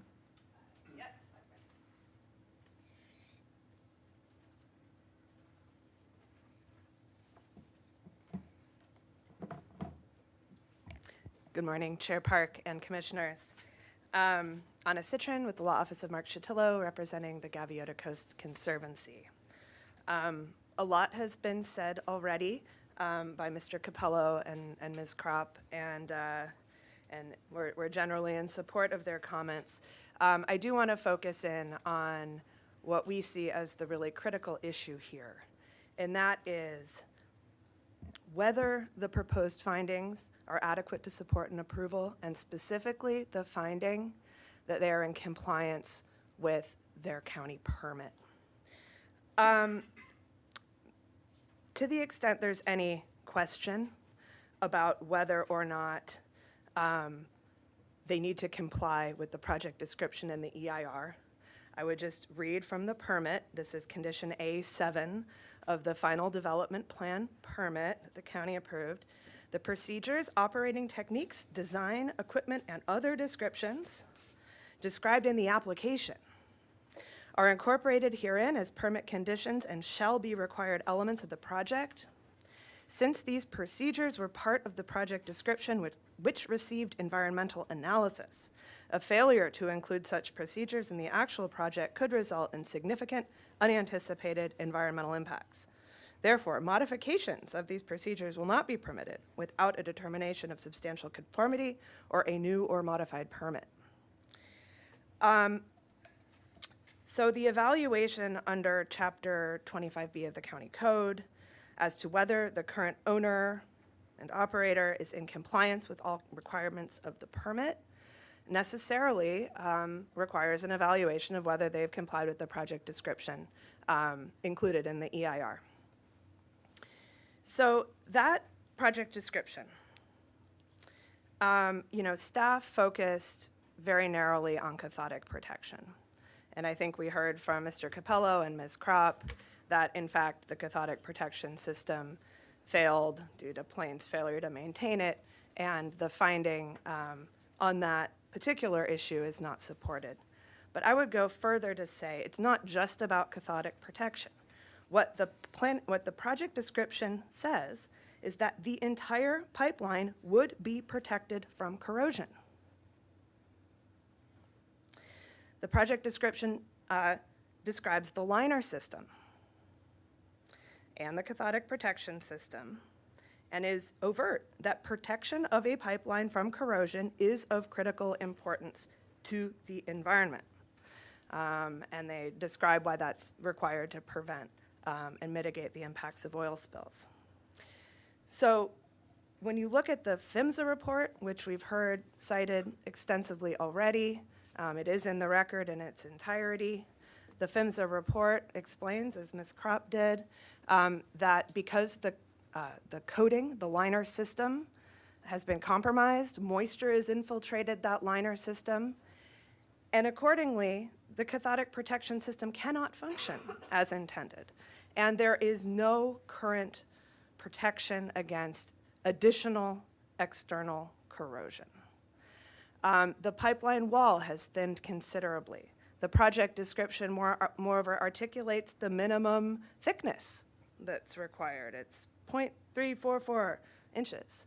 I don't see any evaluation in the staff report or elsewhere as to whether the corrosion has compromised the thickness below the minimum articulated in the permit. And really, we don't see any substantive analysis of whether the pipeline can operate safely, which is what the permit required and what Chapter 25B also requires. So, we heard from Ms. DeCito, who, interestingly did not push back forcefully on the question of whether they're in compliance with their permit. I think maybe they know they're not. But she is correct. That doesn't mean you can't approve this transfer. What it means, if you look at Chapter 25, you have to find compliance, or the current and proposed owners have entered into a written agreement with the director that specifies an enforceable schedule to come into compliance with such requirements. So your code provides a mechanism whereby the deficiencies can be identified, the lack of compliance, those issues can be clearly identified and then can be addressed in an agreement with the director. And, looking back to the permit conditions, perhaps there'd be a modification of the permit required, an amendment to address those changes. Or perhaps it's the case that the failures are so substantial that the permit should be revoked. And that is something that is within your purview as the permitting body. And, I think this gets to the question of, why does this matter? First of all, the findings in the staff report that you're being asked to approve today are inconsistent with the findings that you made rejecting the valve upgrade project. And just to read briefly from those findings, you found that the risks of an oil spill are elevated above what was previously approved due to several factors that have acted in combination to cause degradation of the line, including inadequate inspection intervals, a lack of adequate anomaly repairs, internal corrosion, and corrosion under insulation, external corrosion, which is really the key thing here. So I could see Exxon, PCP, whoever, pointing to this finding, if you were to say approve the findings that staff has proposed for this transfer, and say, look, the Planning Commission found we were in compliance with our permit, including the project description that requires that we have, all these corrosion controls. So that's something we don't want to see happen.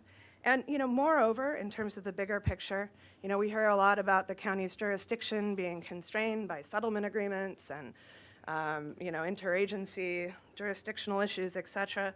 But what is clear is that you have authority to enforce this permit. And in fact, the language that we've heard cited, that you have no authority over the design, construction, operation of the pipeline, except as set forth in the permit, which includes, the project description and the EIR. So this is a big deal. This is something, this is your angle. This is where the county can step in and can really review what's going on and can make sure that this pipeline doesn't reopen without adequate assurances that it will be safe to do so. So we implore you not to make these findings. The finding of compliance, if you wanted to direct revisions, that requires extensive revision to incorporate all the facts that you've heard today. And, an evaluation of whether an agreement with the director would be appropriate or what, within the county code and the permit, what is the appropriate path to take. So again, we ask that you reject the proposed approval findings. And that is a request. I believe Doug Kern will speak briefly now just to conclude. So thank you very much. Thank you. Mr. Kern?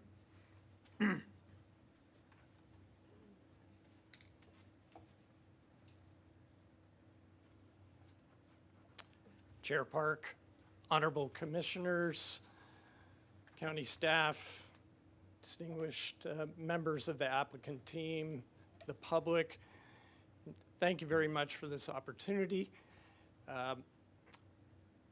I'm left with a sense of whack-a-mole, of the project that continues to jump up in different ways. I'm also left with a definite sense of moving shell game, that you're not supposed to see anything, there's nothing really to see here. It's all fine. There was a really strong presentation by the applicant with a lot of boxes checked. And that box checked on the screen showing that we're in compliance, I suppose that means that we're in compliance. That box was checked. But the applicant fails to read Santa Barbara, fails to read this room. There is passion here about this subject. And checking a box is not compliance. We have plenty of evidence to show there is not compliance. We don't have much evidence, as my learned colleague said, to show that this pipeline is in compliance. We ask that you reject the findings, deny the project. Thank you very much. Thank you, Mr. Kern. Okay, we have, more speaker slips. And I've got, half a dozen or more speaker slips, but what do we have online, or rather? We have 11 total speakers currently online. Okay.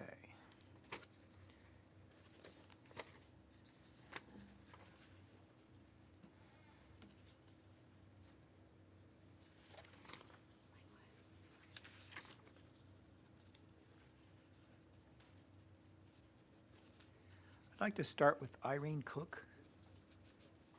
Irene, you're in the room.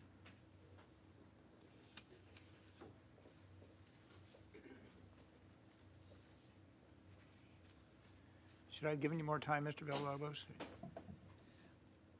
I have a preliminary comment, Mr. Villalobos, so while you're getting that set up. My name's Irene Cook. I'm a resident of Goleta and a member of the Society of Fearless Grandmothers Santa Barbara. We're a group of elder women in our community concerned about the climate crisis and the future of our grandchildren and the planet. As Mr. Kern noted, there is a lot of passion in this community about this issue. We want to remind you that the applicant is the same company that has spent billions of dollars over 30 years lying to the world about the climate crisis. They're willing to sell their children's future for a profit. So it's no surprise that they're here today tap dancing around the truth. We appreciate the work of Ms. Kropp and Ms. Citron, who thoroughly explained our concerns. And the only thing we have to add is this 1-minute video. Thank you. Exxon be gone! Exxon be gone! Santa Barbara grandmothers and their families have come together to urge you to remember the tragic 2015 Refugio oil spill. Approval of Exxon's permit transfer is an invitation to yet another disaster. We're counting on you to protect our future. Do you want another fossil fuel rupture on your watch? We're depending on you. Well, I'm disappointed in what some of these people in charge are doing for our future. And we need to be able to rely on them to make the world a better place, to make the world a healthier place. Hi, commissioners. You don't want another ruptured pipeline on your watch. Neither do we. Approval is another disaster waiting to happen. Please vote on the right side of history. Just say no to Exxon.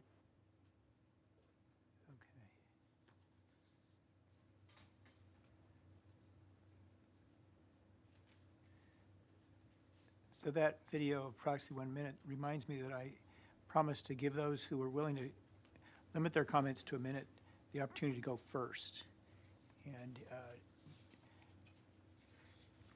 we have Gail Osharenko, who has indicated you need only a minute. Gail, are you here?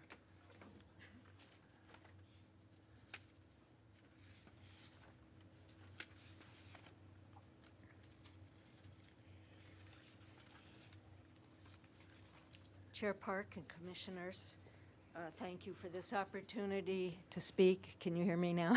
Yes. I'm Gail Osharenko. I made this film, Broke, about the break in the oil spill, and it gives you some background and history, maybe some of the reasons why people are passionate about this. And it's available at broketheoilspillfilm.com, and I will leave it available so you can see it for free till we conclude this process. I'm here basically as a filmmaker and as a formerly active environmental lawyer to express my support for what you've heard today from the lawyers who are opposing this permit. And I'm really concerned about the problem of the public and of you not being able to see and read whatever details are in these so-called safety audits. I'd like to see those because I know what that pipeline looked like in 2015 on May 19th. And I know that those problems existed all along that pipeline and really were not repaired. So I don't think we can rely on those to really protect our county. And I hope you'll take Mr. Capello's advice and get Sable in here so we know who we're talking to and we know who really is going to operate in the future. Thank you. Thank you, Ms. Osharenko. Do we have anyone else in the room who submitted a speaker slip is willing to limit their comments to 1 minute? I see 4. Why don't you line up against that wall? We're not going to shoot you. Just line up, and we'll go one at a time. Okay, who wants to go first? There you go. You're first in line, so you ought to go first. And so tell us your name. Good morning. My name is Maureen Ellenberger. I live on Shoreline Drive in Santa Barbara. I am also a member of the Fearless Grandmothers, but I'm also treasurer of the Sierra chapter for Santa Barbara, Ventura, and I'm also a UC climate steward. My husband and I moved to Santa Barbara in 2015 in the midst of what was going on with the oil spill at Refugio. And I come from a background in the federal government, and so I really do want to say I appreciate the service that you have all provided, as well as the planners, and I've read all their documents. The one thing I think that's really important, and I'm going to not insult you, but I just want to say Chapter 25B1 starts with, the purpose is to protect public health and safety and safeguard our natural resources and environments of the County of Santa Barbara. What I've heard today from all these able people who are discussing what's wrong with the pipeline, I am an old person now, but if I think about something that's been around for as many years as the pipeline, the first thing I went and did after I read the documents was go look up cathodic pipelines and look at what their lifetime, how long they can last, and how they need to be maintained. There are people making billions of dollars on ways to repair these pipelines. They use fiberglass, they have things they pump into them. There's all kinds of things that are happening. I urge you to think about that. And as someone said, this isn't about the letter of the law. Yes, we can all get that right. This is about the spirit of the law, and I take you back. Purpose is to protect public health and safety and safeguard what we have. Thank you. Thank you, Ms. Ellenberger.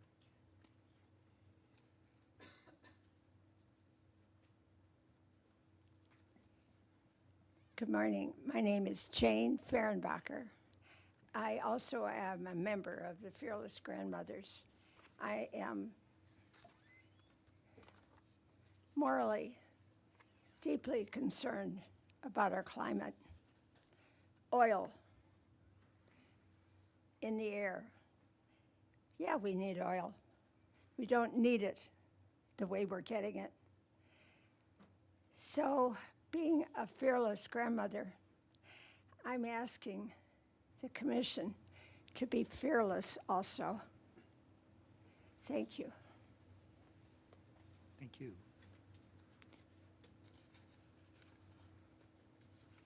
And who is next? My name is John Douglas. Thank you, commissioners, for the opportunity to address you. I want to let it be known that I endorse the comments of Ms. Kropp and Mr. Capello and Ms. Citron, and I want to adopt them. As a resident of Santa Barbara and Goleta for the last 22 years or so, I'm really concerned about our environment, and I urge you to deny this application. Thank you very much. Thank you. Good morning, ladies and gentlemen. My name is Leilani Rubenstein. Thanks for the opportunity to comment. As a resident of Old Town Goleta and small business owner, I really value the integrity and beauty of our coastal ecosystem and the right to work and recreate in it. As a photographer, the health and condition of our beaches is really central to my livelihood. I do many shoots on the beach, and the destruction that would come from another oil spill would be disastrous to my business. I'd like to urge the county to deny any transfer of ownership or operations. It's concerning to me that Exxon, a company complicit in the climate crisis, has made misleading statements regarding the operation of the protection system. The fact is that these pipelines remain compromised. I'd like to echo some of the previous written comments and reiterate that the pipeline company should not be allowed to transfer the pipelines without retaining liability for future accidents and remediation obligations. Thank you. Thank you.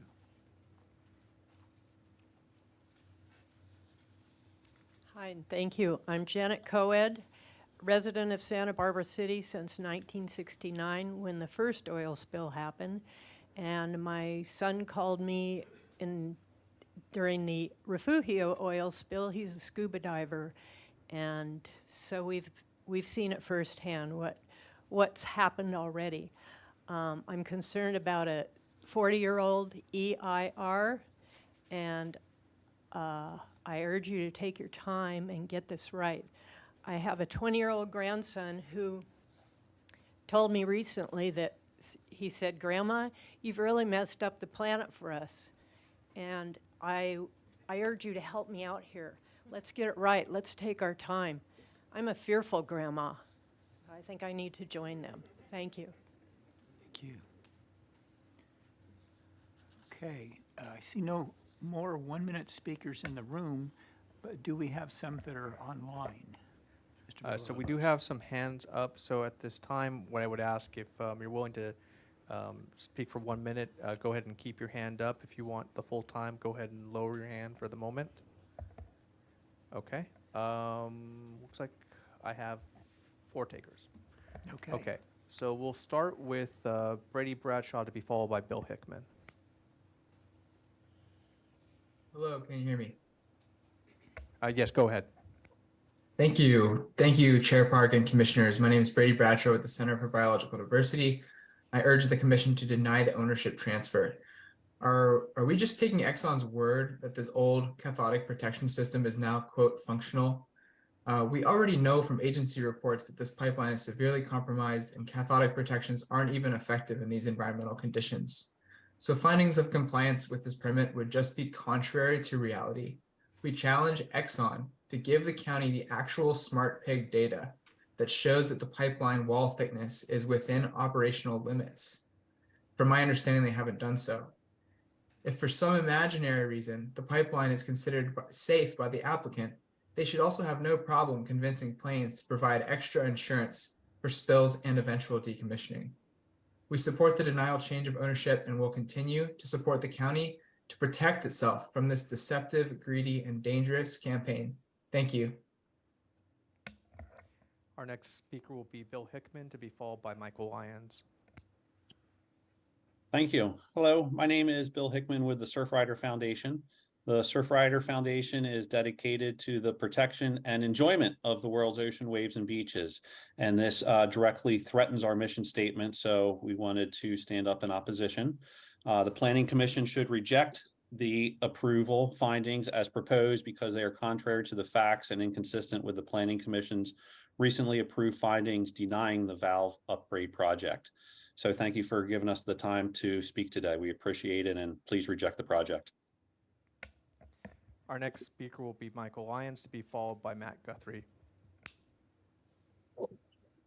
Morning, I'm Michael Lyons, current board president of Get Oil Out. The 2015 Refugio oil spill was the result of Plains' failure to adequately maintain, inspect, monitor, and repair the 901 and 903 lines. The oil pipelines are still damaged to this day. Plains should not be allowed to transfer their pipelines without retaining liability for future accidents, oil spills, and remediation obligations. GU opposes this transfer. Thank you. And our remaining public speaker online is Matt Guthrie for 1 minute. Good morning, Commissioners. I'm speaking today on behalf of the Coastal Energy Alliance. Our mission is to educate the public on energy issues and advocate to policymakers and advisory bodies in the interest of energy reliability. Today, we wish to express our support for the change of ownership and operation of the Las Flores pipeline. ExxonMobil has met all requirements set forth by Chapter 2B ordinance. This ordinance is designed to ensure financial responsibility and reduce risk with new operators, two areas where ExxonMobil undoubtedly excels. The extensive review and due diligence process completed by the county planning staff underpins the strength of ExxonMobil's application. We must keep our decision rooted in objective facts and law, separating any unrelated considerations. It's worth mentioning that ExxonMobil's affiliate, EMCO, has proven steady and reliable, moving more than 2% of the world's oil production safely and efficiently every day. Their expertise and resources make them an excellent candidate to manage the pipeline. Opponents of the transfer have attempted to introduce unrelated considerations and unnecessary complexity into this process. This strays from the impartiality and adherence to the law and specific scope of the item before you this morning. Denying the application would set an unfavorable precedent. In contrast, approving the change of ownership of owner and operator demonstrates the Planning Commission's commitment to supporting our local industry under fair terms. It's crucial for the vitality of our local energy industry that this application is approved. Thank you for your time. And I believe Mr. Guthrie was our last 1 minute speaker on Zoom. And how many do we have left on Zoom?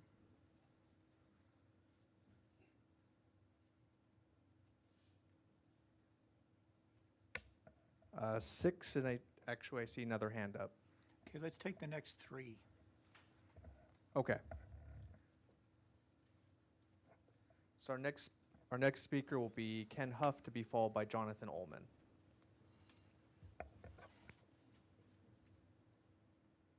Good morning, Commissioners. I'm Ken Huff, speaking for Santa Barbara County Action Network. SBCAN is represented by EDC on this issue. I was really impressed with the volume and originality of the comment letters. One that especially caught my eye was from the Santa Lucia chapter of the Sierra Club. Among a lot of other salient points, that letter noted that the corroded pipeline runs the length of the Cuyama River, which is what feeds Twitchell Reservoir, the source of water for all of Santa Maria Valley. On behalf of my board of directors and our membership, I urge your commission to deny the requested transfers for all of the reasons that were stated by Linda Kropp. Thank you. Our next speaker will be Jonathan Ullman, to be followed by Nadia Bushanab.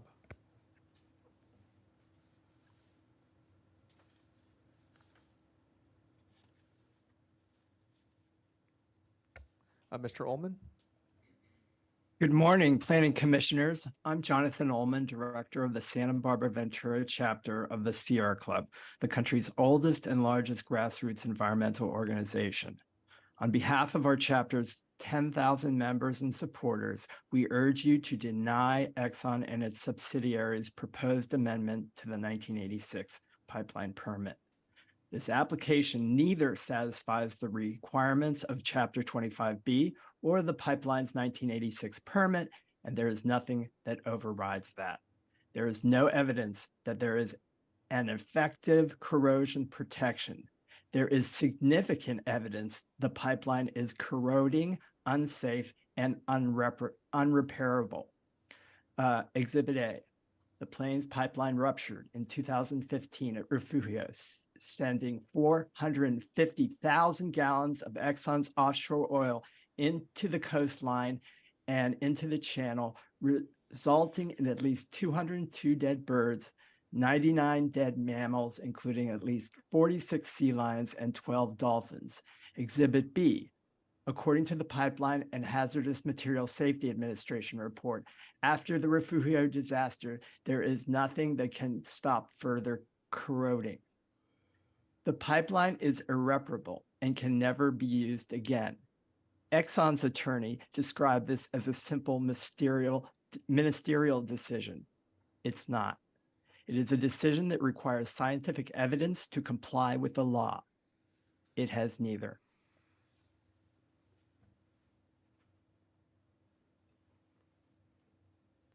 Sounds like you're done. Thank you. Did you just want to do one more here? We have a couple hands up. Let's do them.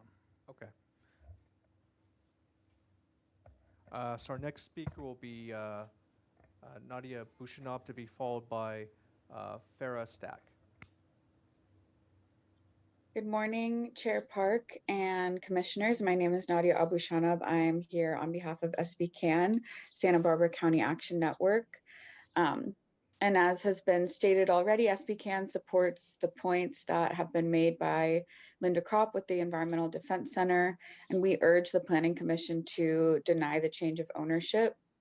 I agree that the Planning Commission is not able to make the required finding that the owner is in compliance with the permit conditions due to the obvious corroded state of the pipeline.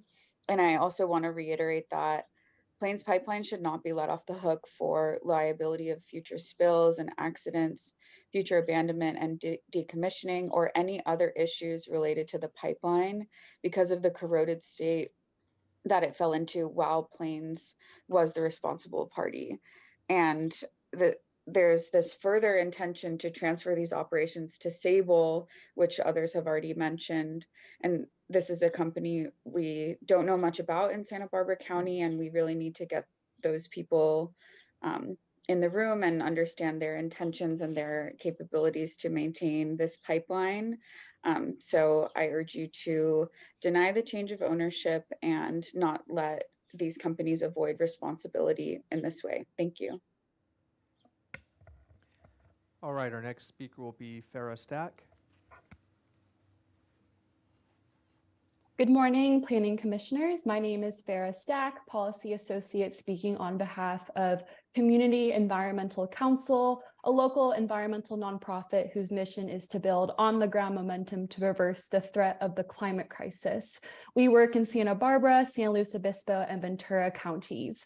The impacts of restarting the irreparable Plains All-American Pipeline extend beyond the immediate environmental concerns. We must also consider the disproportionate burden borne by our frontline communities. Granting ExxonMobil's amendment request would subject them to heightened risks, increased pollution, and associated health hazards. We must acknowledge the disproportionate impacts that the restart of this pipeline would have on local communities, including Chumash and Indigenous communities, their plant and cultural life. The ongoing safety concerns arising from the transportation of oil and gas along Highway 166, coupled with the adverse impact on air quality resulting from the anticipated transportation emissions, underscore the effects on the families and communities near the Santa Maria Valley. Previous consensus from the county has shown that the transportation of oil gas products by truck will not be an appropriate way to transport it based on the environmental and safety impacts to the county. Similarly, the board previously could not find that the benefits outweigh the significant environmental impacts. It does not present local benefits sufficient to outweigh the local impacts. We implore the Planning Commission to reject the approval findings as proposed because they are contrary to the facts and inconsistent with the Planning Commission's recently approved findings denying the valve upgrade project. Plains must also be held accountable for the pipeline that deteriorated on their watch, and they should not be relieved of liability for any future spills, abandonment, or similar incidents. We must prioritize environmental justice, safeguard our communities, and preserve our natural resources. Thank you.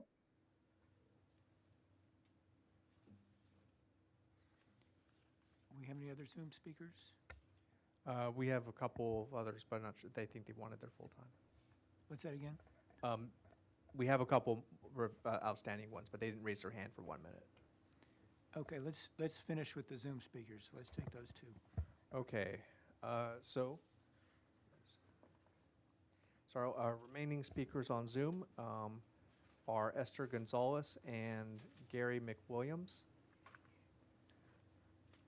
Ms. Gonzalez, did you wish to speak? Hello, I didn't mean to raise my hand, but I guess I will just take a moment as a citizen and say that I'm really heartened by the representation that has been happening during these public comments. As a private citizen, I also urge you to please reject the transfer of ownership. Thank you so much. Thank you. And of course, if you're just here listening, that's fine. You don't have to speak, but we'd like to provide everyone the opportunity. Mr. McWilliams, did you wish to speak on this item?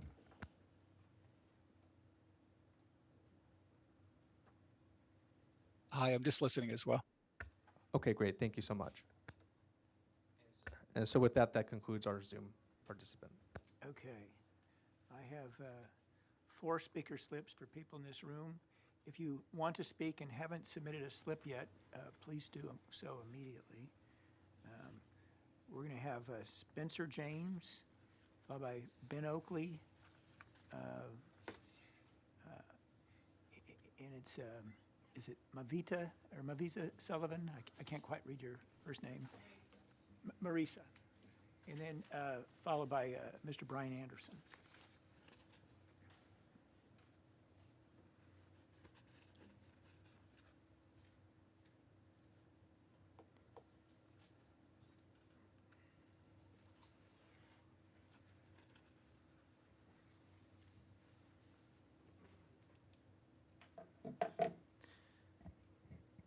Is it on? Okay.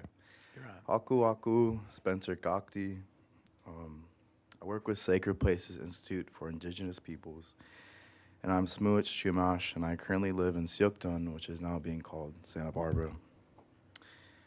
I'm a community organizer with our traditional tomos and our maritime ways of life here in Santa Barbara and Siukdun. And I'm also,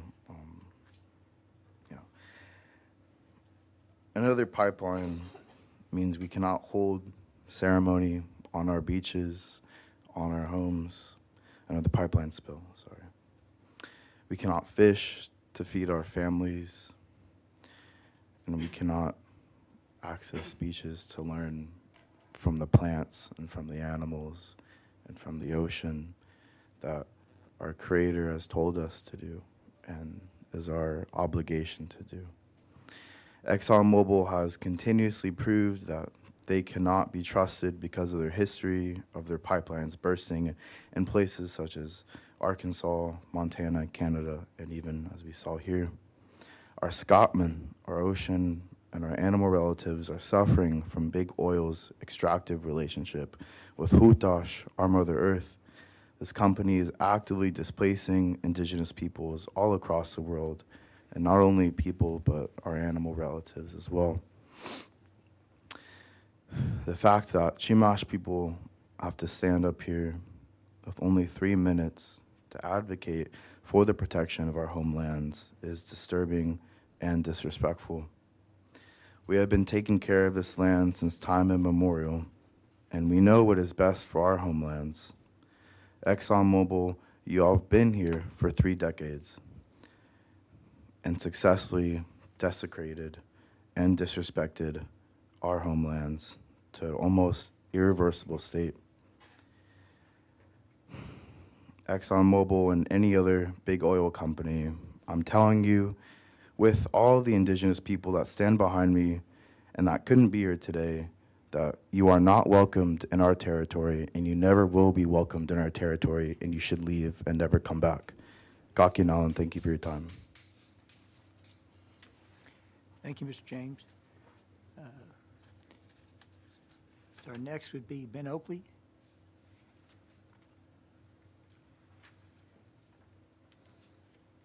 Good morning, everyone. My name is Ben Oakley. I'm with the Western States Petroleum Association. We represent the more than 150,000 oil and gas workers that provide energy resources to the state each and every day. So from my perspective, this issue being decided today is a very limited scope. Is the change of owner, guarantor, and operator consistent with county requirements? To answer this question, county staff conducted an exhaustive review of the relevant facts as summarized in the staff report. They found that the application is consistent with county requirements and recommended approval. All outstanding fees have been paid. All necessary insurance and bonds are in place. The new owners accepted all conditions and requirements of the permit. The safety audits have been provided. They're in compliance with all requirements of the permit. All the necessary compliance, transitional, and emergency response plans are in place. And the operator has the skills, training, and resources necessary to operate the facility. Those are the standards established by the county ordinance, and the applicant has met each one. Furthermore, the county staff outlined the various public concerns and prior appeal issues and provided detailed responses for each, but still came to the same conclusion that the application meets county requirements and should be approved. So the facts, evidence, and established process all support project approval. County staff recommend project approval. We encourage the Planning Commission to listen to your subject matter experts and adhere to the principles of fairness and due process in approving the transfer request. Thank you. Thank you, Mr. Oakley. And Ms. Sullivan?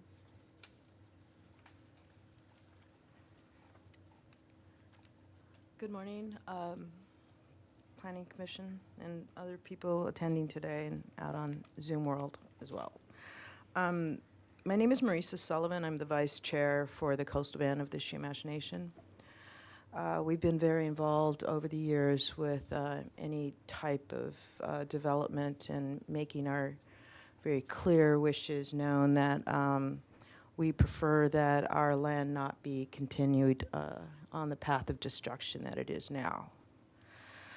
Today you're considering whether to approve requests made by Plains All-American Pipeline company to transfer ownership of lines 901 and 903 to the Pacific Pipeline Company, an ExxonMobil subsidiary, and to change the operator of the pipelines to ExxonMobil Pipeline Company, another ExxonMobil subsidiary. I'm going to, and I've already confused myself here with all these names and different titles and labels, so I'm going to refer to them as they in the following comments, and I'm not trying to be an us and they type of thinking person here, but I am going to call them they.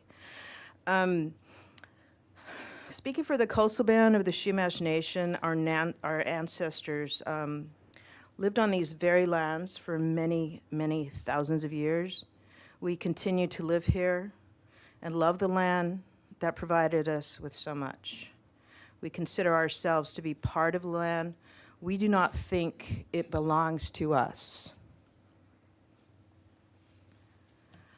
I would ask that the Planning Commission reject the findings. One owner should not be able to violate the permit conditions and then just pass it on to someone else. Do not let Plains off the hook for liability.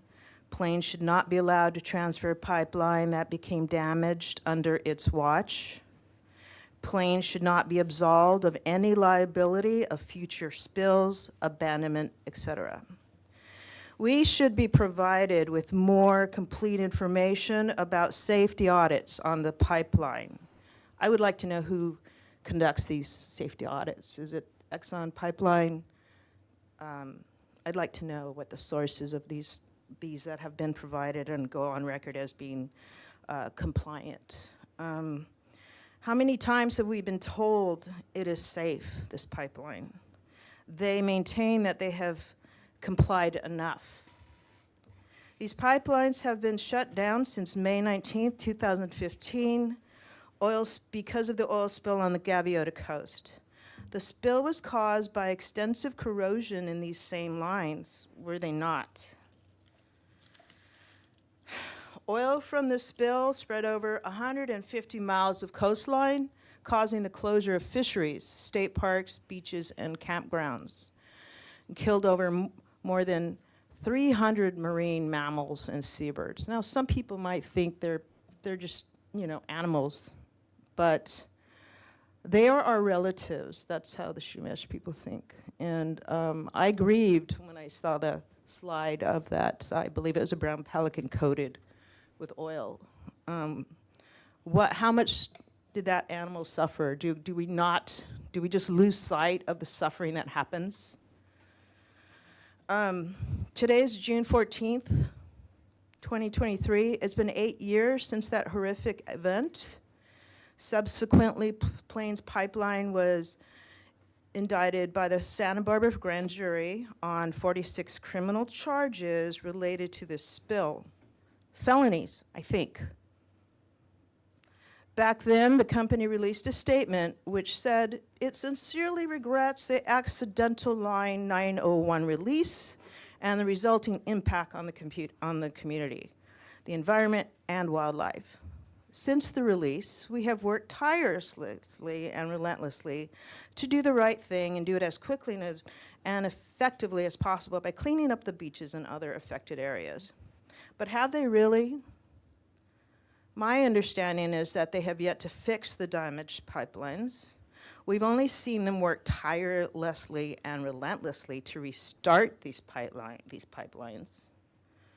Since then, they have chosen to use their vast amount of financial resources and young people and the energy and the education to be on staff for them. They've used that to figure out how they can get what they want, to continue to be a part of an industry that benefits a very small percentage of the population. I would like to ask you, how much money do you people need? Is it worth it? We must all, and I will take part in this too, we must all take responsibility for the choices we've made that have contributed to the 6th mass extinction that we are currently living through. We have to do what we can to get off this path, this walk to oblivion that we're all on right now. So I ask that the Planning Commission not approve findings that are harmful. It would be in essence a stamp of approval that they are in compliance with these permits. That would only allow them to continue on this path that leads them to reopen the pipeline. They are hell-bent on starting up this rotted-out pipeline in order to extract every single drop of oil they can. We need to redirect them. We need to help them use their vast resources to do the right thing. I think the Planning Commission needs to enforce their permit, and better yet, revoke the permit, which is what you all could do today. Thank you. Thank you, Ms. Sullivan. Mr. Anderson? Mr. Anderson, before you get into your comments, my understanding you're the manager of the San Ynez unit? That's correct. You were, okay. I'm going to make a comment about how the hearings proceed, and I don't want you to take it personally. I'm speaking to the whole Exxon team. I was first chair, I think, was it 2018 or 2019? And I made a point of having every speaker for an applicant or for an appellant speak within their time period and not in public comment. I spoke with Mr. Gregg and very extensively with Mr. Carlin just, yesterday, about who would be speaking and how much time you would take. So I'm kind of disappointed that I'm not disappointed in you, Mr. Anderson. I like seeing you, but I'm disappointed that you were not speaking in the presentation for Exxon, and it puts me in an uncomfortable position because it makes me feel like I was deceived, and it also makes me have to kind of look at my fellow commissioners and thinking, okay, Park's been hornswoggled on something he's been trying to do for 4 or 5 years, And there's a practical issue in that not only is there the time consumed, but I set this up so that Exxon speakers could speak, and then the public could, in a sense, rebut those comments. And so you going at this point, they'll have no opportunity to do that. So what I'm going to do is, of course, I'm going to let you speak, and I'll enjoy listening to you speak. But your time will be taken from the rebuttal period for Exxon, as though you were speaking for Exxon. And if you bring up any substantially important new information, and I hope you do, but if you do, and if you bring up any qualitatively different substantial argument than we've heard, then I will reopen the comment to allow other members of the public to comment on those things that they didn't have the opportunity. So with all that being said, go ahead and speak your piece. Well, real quick, just for clarification, just so I'm clear on this, I mean, ExxonMobil is a very large company. Right. And because of separation of governance, IMCO is a separate entity from the asset. So me speaking here, although under the umbrella of ExxonMobil, I'm representing the local employees, the local business partners that we have in the community. And that's my intent here, not to cover what they're already covered. I understand, and I appreciate that, but nevertheless, my comments stand, and that's how we'll handle the thing. Do you want me to step down? All right. I don't think I'll have a real big practical difference because you've got quite a bit of time left for the rebuttal, and you can see I've been pretty generous with people going over time. So I'm just making this point for consistency's sake, and just to express my disappointment that I wasn't made aware that you would be speaking. And whether that impacts what happens today, I hope for the fact that I'm repeating this for what feels like the zillionth time in the last few years, that other future projects will understand, get all your speakers at the right time. But go ahead, Mr. Anderson. All right. Well, so yes, Brian Anderson. I'm the asset manager for the San Ynez unit. I live in the San Ynez Valley with my wife and 2 children. As I mentioned before, today I'm not here to represent ExxonMobil. I'm here to represent the business community. And, you know, this business community relies on the Planning Commission to adhere to the county's ordinances and the law. You know, ExxonMobil purchased the asset and is seeking to retain the responsibility and accountability for the associated permits from the county. It's a straightforward business transaction. 25B of the county code intends to review specific concerns such as financial responsibility and competency of the new owner. And it's very clear from staff, from the applicants, that they have met all of these requirements. I'm going to jump down to save time for the rebuttal. I just want to say that your staff are the experts. They're very good at what they do. They've spent months ensuring every I is dotted, every T is crossed, and they've worked closely with county council, and they sit here before you today confirming that all of the 25B requirements have been met. And so my request is just to exercise your discretion appropriately, listen to your staff, and let's keep the review of the requirements on the county ordinance. Thank you. Thank you, Mr. Anderson. Okay, that finishes public comment. So we have some time before the noon hour, so let's go ahead and do the rebuttal for the applicant. Well, I can't remember how much time they took with the original 20, so why don't you take 10 or less, but if you're really pushing it, we'll see how it goes when you're getting there.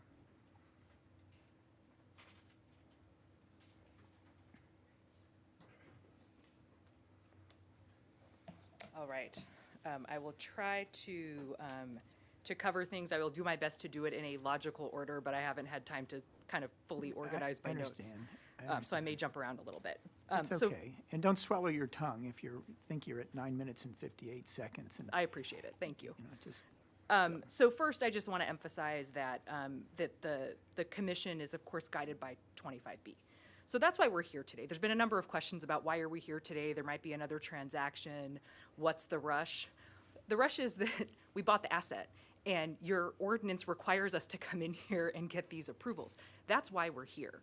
And we want to comply. We have complied with those standards. You saw my presentation. You saw the check marks, right? I went through every single condition, and they've all been met. That's been confirmed by staff. And the purpose here is to look at those conditions, see if they've been met, and whether we are complying with the letter of the law.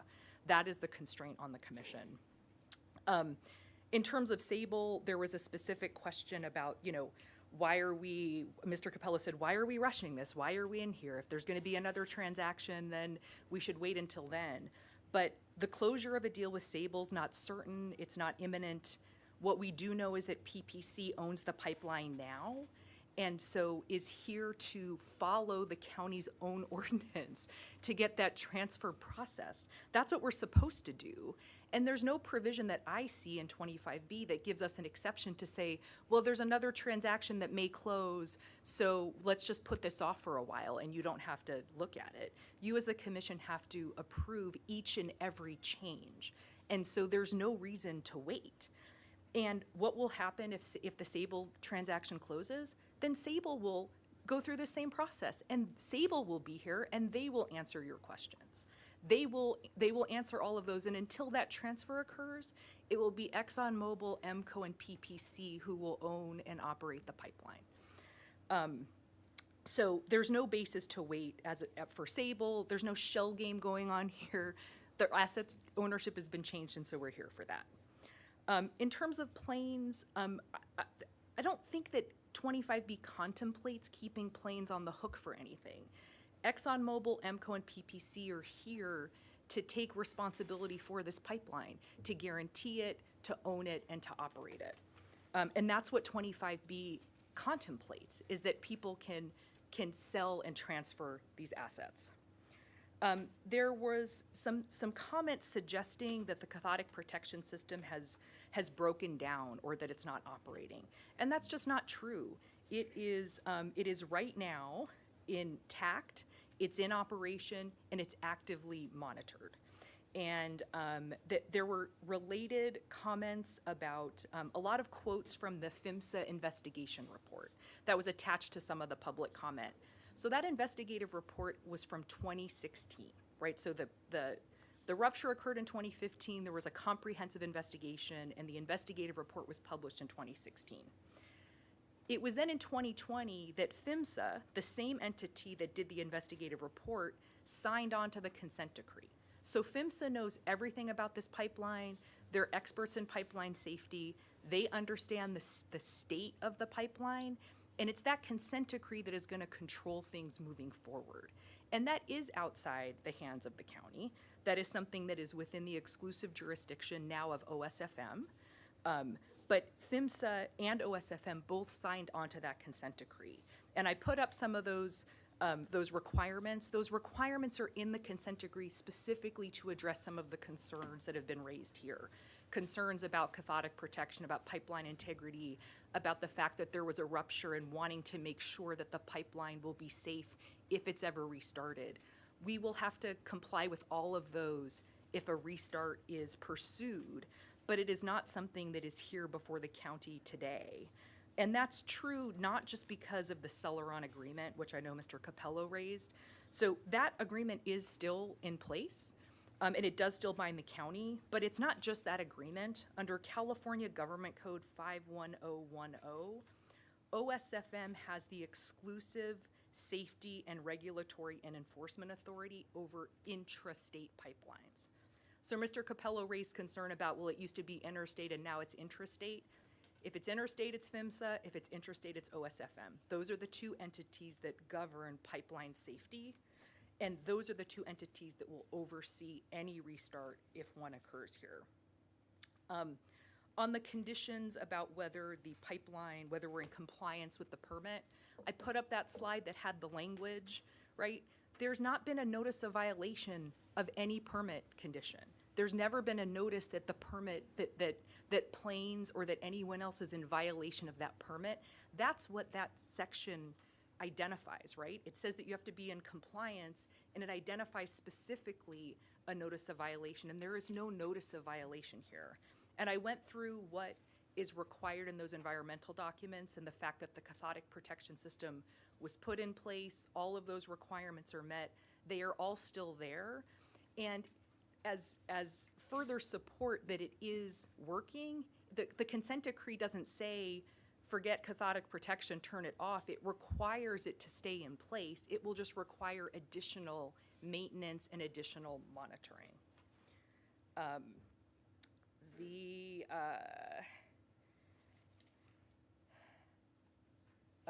Ms. Kropp pointed extensively to the PHMSA investigative report, so I just want to emphasize again that PHMSA signed on to the consent decree. So any use of that 2016 PHMSA report to suggest that the pipeline can't be operated, that it's that there's some current problem with it, is undercut by the fact that PHMSA signed on to that consent decree that has a path to restart if that's something that is pursued. And I want to address that as well. There were some suggestion that the pipeline hasn't been repaired, that it has, that it's not in good working order. So after the rupture in 2015, that portion of it, of course, was repaired. The pipeline was then filled with an inert gas, and it's been holding pressure. You may remember this from before, but it's like a tire, right? If your tire pressure is holding, that means there's no holes in the tire, there's no leaks. And that's what's happening with the pipeline right now. It's holding the pressure of that gas. It's actively monitored, and so we know that it's holding that pressure, and it's been holding that pressure for years. So it's completely incorrect to suggest that the pipeline hasn't been repaired since the spill, or that it's sitting in disrepair.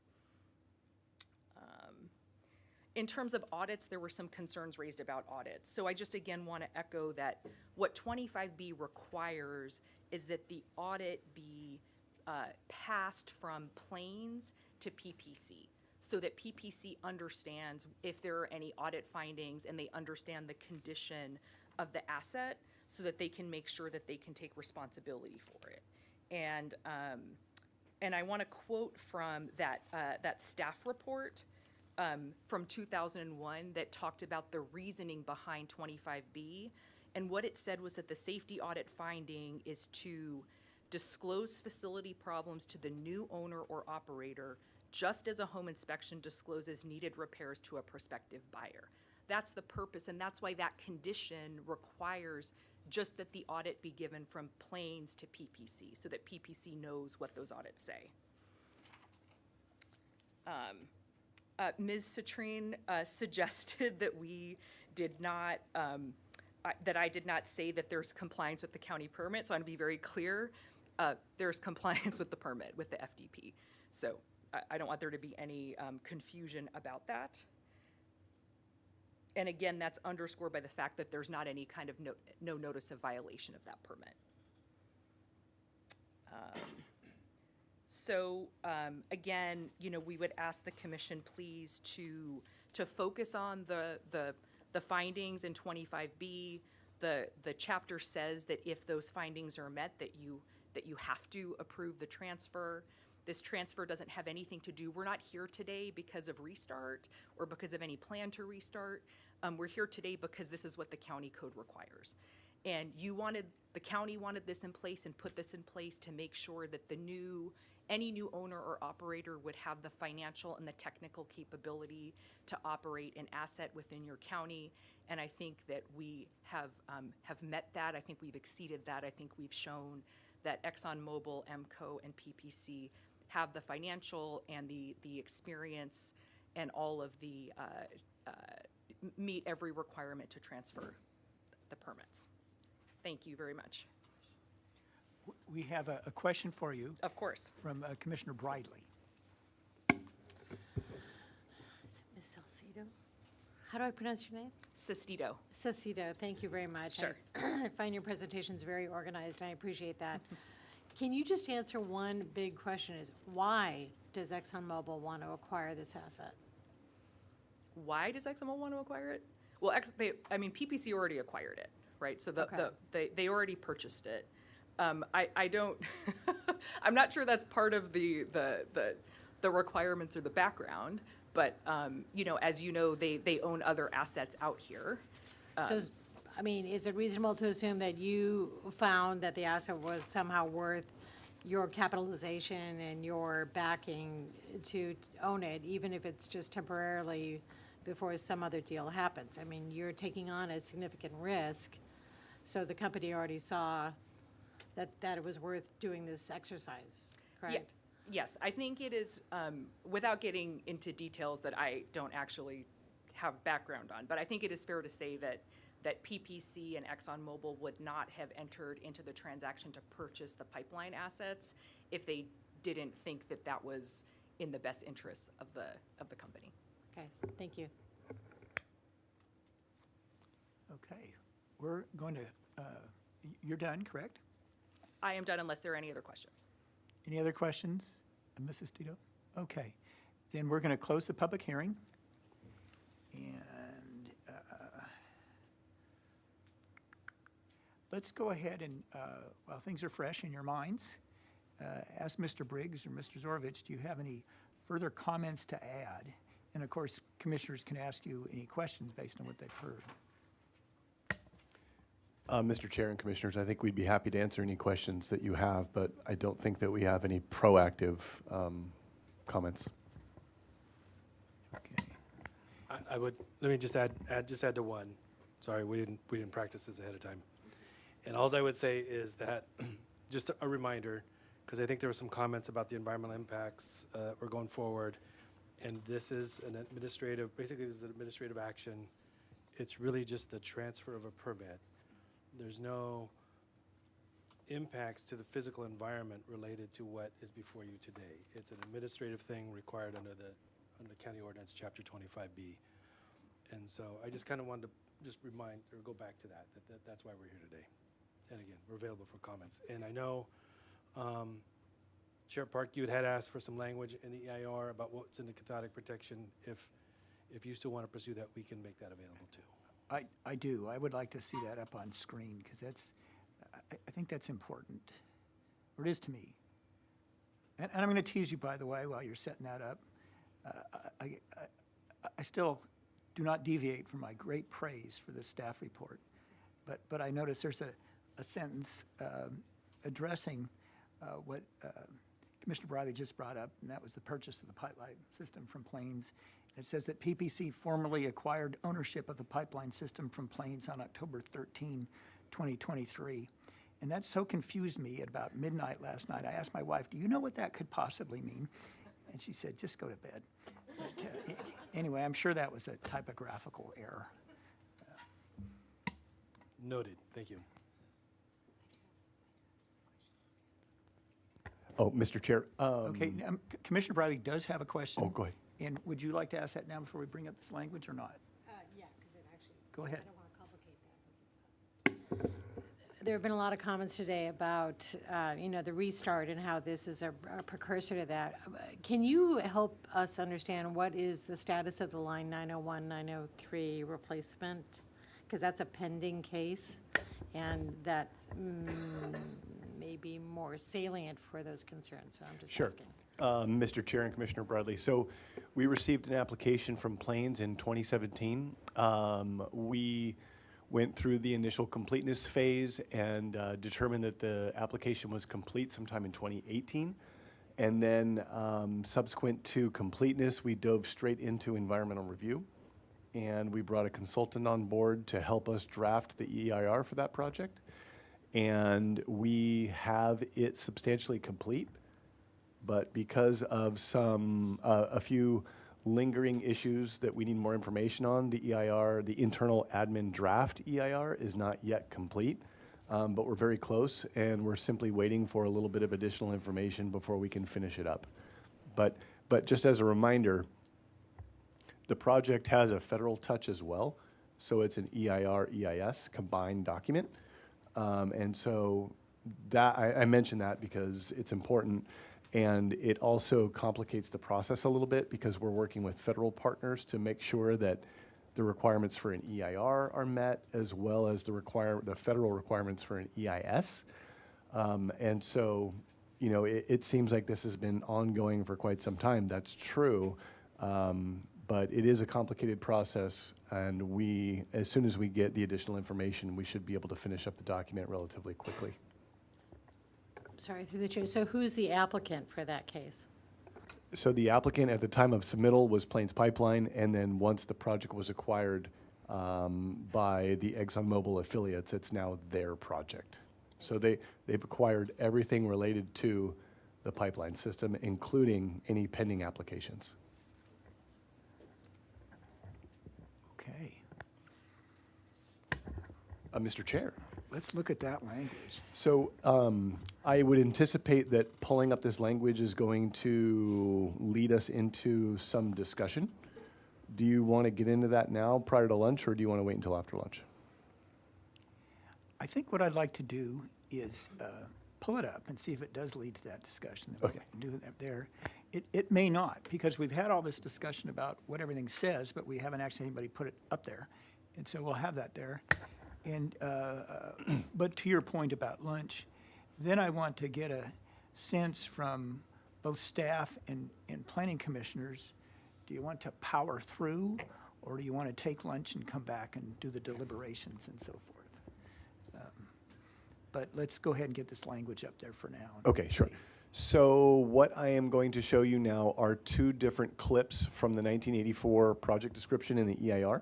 Okay. And the first clip is kind of the meat and potatoes of the discussion about cathodic protection, and it's a brief paragraph.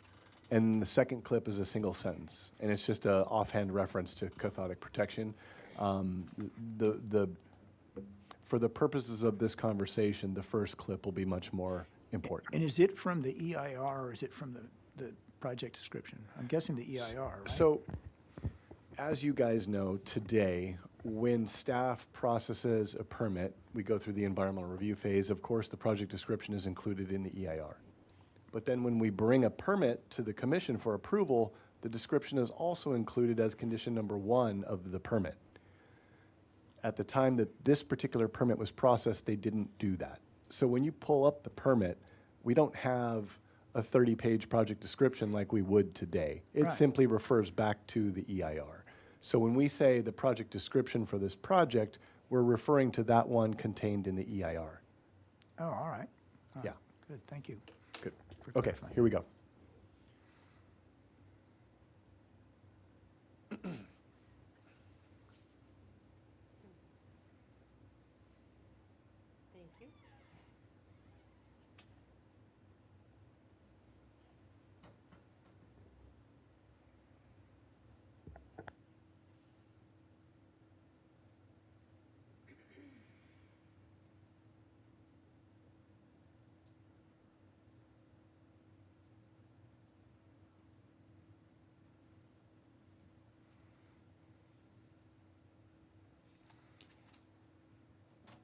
Okay.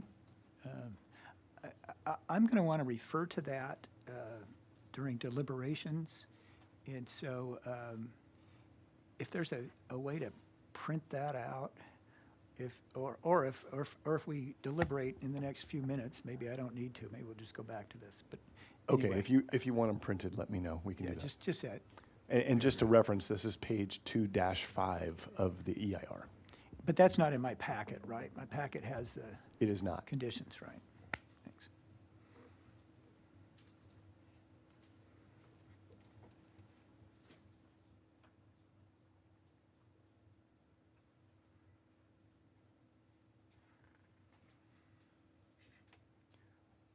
Well, shall we go on to the next piece?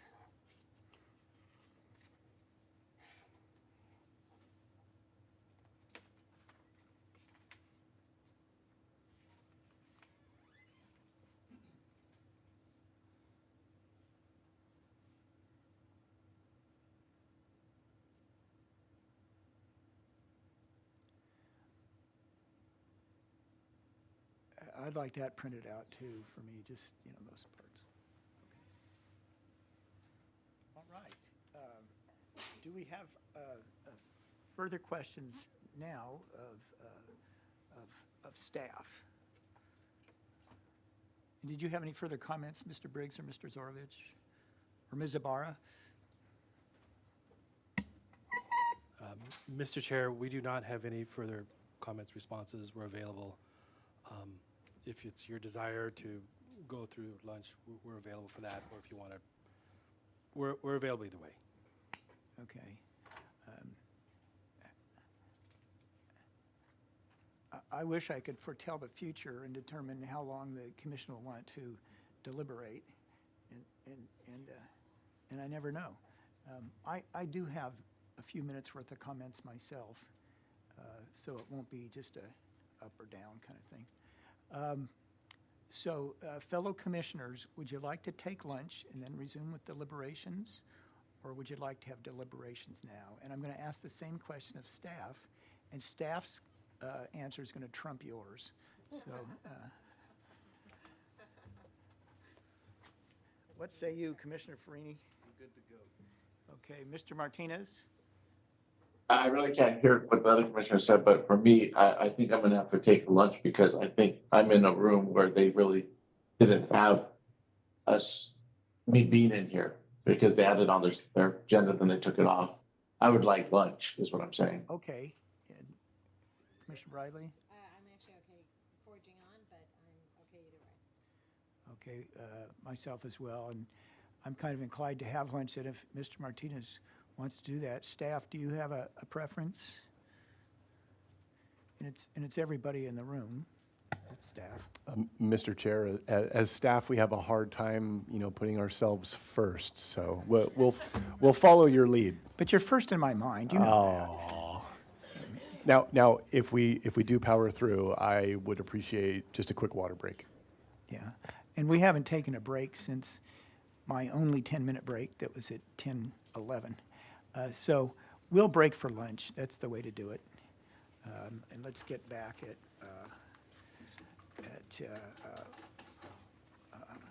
1:15. Okay? We'll be fresher and smarter.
Good afternoon, everyone. We're reconvening our Santa Barbara County Planning Commission hearing of June 14, 2023. And we're still on item number 1 of the standard agenda, but that's okay because that's the only item on the standard agenda.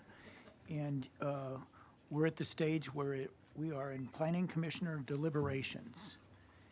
And typically I would pick on one particular commissioner and say, it's in your district, why don't you go first? But this is in just about everybody's district. So who would like to go first? And tell us what you think. Oh, come on, you don't want a teacher to pick on people, do you?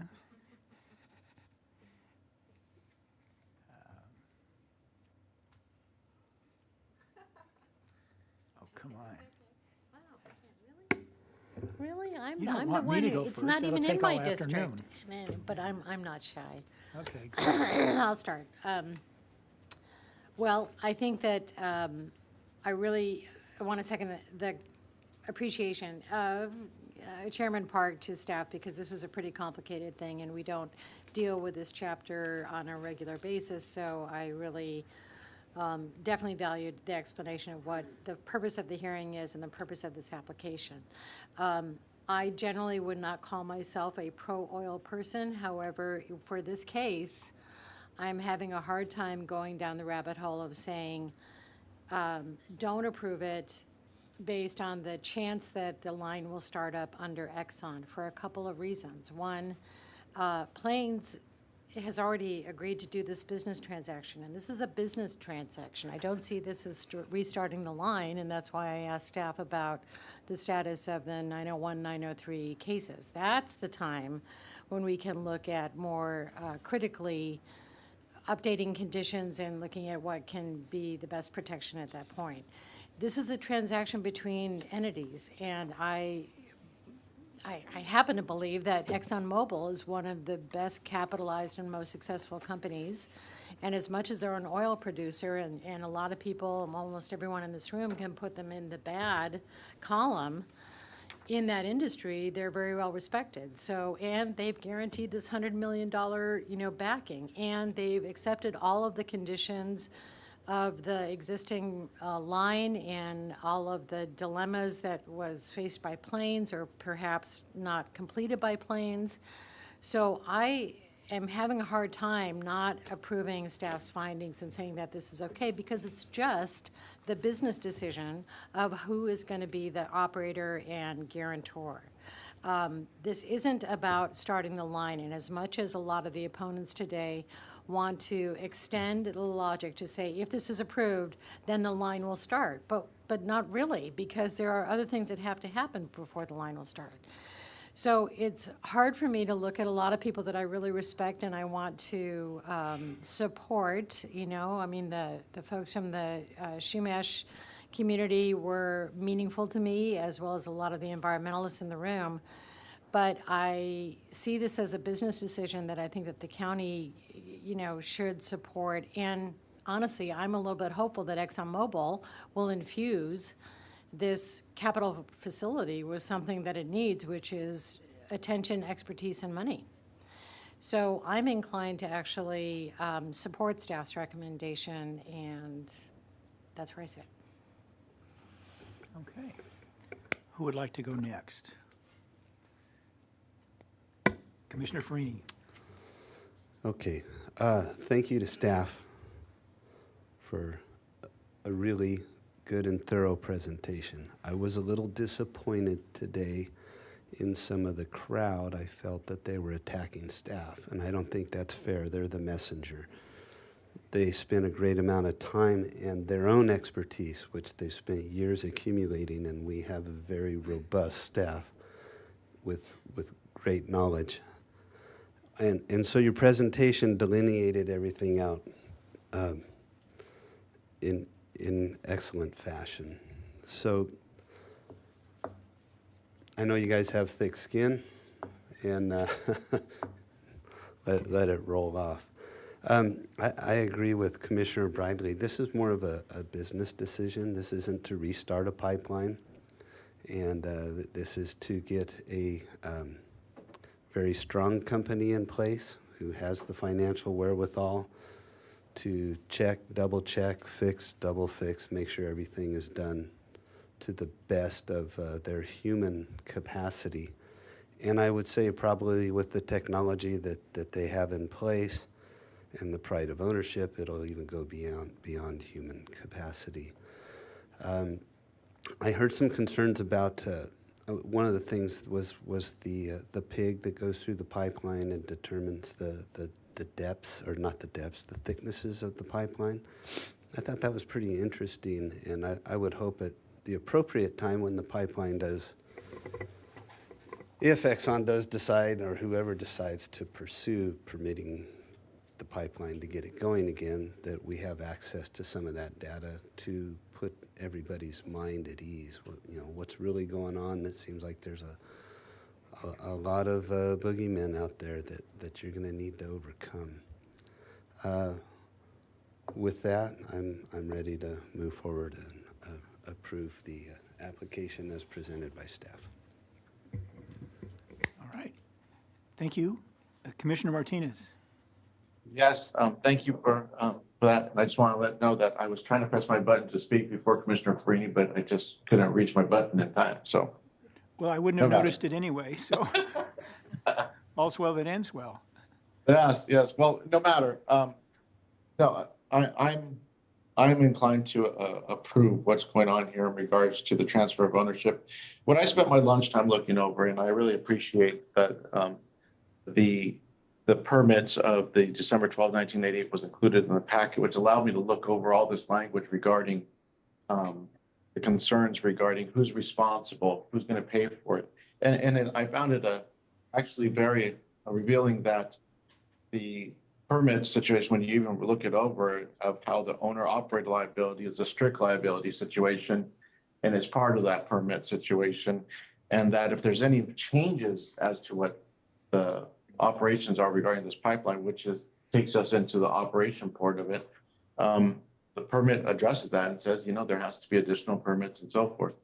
So with staff doing its analysis of the situation and presenting it to us, and this being simply that of a change of owner, I find a lot of the concerns that were announced today, I don't think this is actually the actual time to do those kinds of concerns. I certainly, if it was again regarding the startup of it, there's references to it and there's differences between now and a startup. And I know I announced that originally in regards to when we had the last time we had addressed this pipeline. And back then there was concern that those valves weren't going to be of enough safety, yet now there's an announcement that there should be actions to be taken for safety. I'm not even going to get into the argument because, again, it's just ownership transfer, and liability for that, as far as I'm concerned, is addressed within the permits and even with the announcement of a guarantor. And I think they're both financially viable entities. And those are my thoughts. All right, well, thank you. So I have a little bit more complicated point of view, and I've changed my mind actually several times, even during the course of this hearing, which makes me either very stupid or very smart. I don't know which, but and just to illustrate how hard this can be to understand and reach conclusions about for planning commissioners and others, and especially the public. I always sympathize with the public. We're these arch druids that are speaking these weird languages, and you're expected to follow us. I'm going to read some acronyms that I see in the reports, staff report. Okay, and there's going to be a test at the end of this, and anybody can get even 50% of these, you win. 25B, IMP, ILI, CUI, APCD, FDP, PPC, EMP, PHMSA, OSFM, OSPR, AAPL, API, ICP, DER/EIS, CAO, SSRRC, and my very favorite, SIMQAP. Okay? So you understand all these, right? Sure you do. I don't. I have been very impressed today, and by the lawyering. These are all really good lawyers who are at the top of their game and have done a good job. And I really appreciate that. I'm going to use some of my lawyering skills here because I've kind of had to understand an issue that's perplexing me. You know, from a big picture point of view, it seems to me to make sense to approve this in the sense that, would you rather have Plains Pipeline that is goofed up, I didn't use an obscene word, for a decade or more and left a mess, or would you rather have Exxon? And yes, Plains is a big-time operator in the rest of the world, but Exxon's much bigger. So it kind of makes sense from a practical point of view. But in all good conscience, I have to look at the findings and see that I can make them. And the one that's troubling me is it's finding, where did it go? It's a long one, 2.1.1. And then we get to subsection 5 entitled Compliance with Existing Requirements. It says, as of the date that the application is deemed complete, the current owners or owner are in compliance with all requirements of the permit. Then it includes some things. I'm not going to read those. And what's perplexed me is, how can we have this situation where the thing hasn't worked for a very long time and had a disastrous experience in 2015, and it's because it wasn't maintained appropriately. But we still make a finding that they're in compliance, that is, Plains is, with all requirements of the permit, including the cathode protection system. That's just odd to me. So that's why I wanted to see the specific language that we would be applying, and I'm very glad we did. So I'm going to use some skills that I think I have, and you know, my 45 years of practicing law, kind of what I did in you know, dating back to when I represented Eskimos in Alaska and going through representing property owners and wills and trust cases. It was all about interpreting statutes and regulations and documents. And there's, you know, the canons of construction that you can see in our civil code in California, multiple cases that interpret documents and things. And if I was acting as a lawyer here, I'd be writing a 50-page brief. And I remember trying a case, took 3 weeks, where we were interpreting one phrase in a ground lease.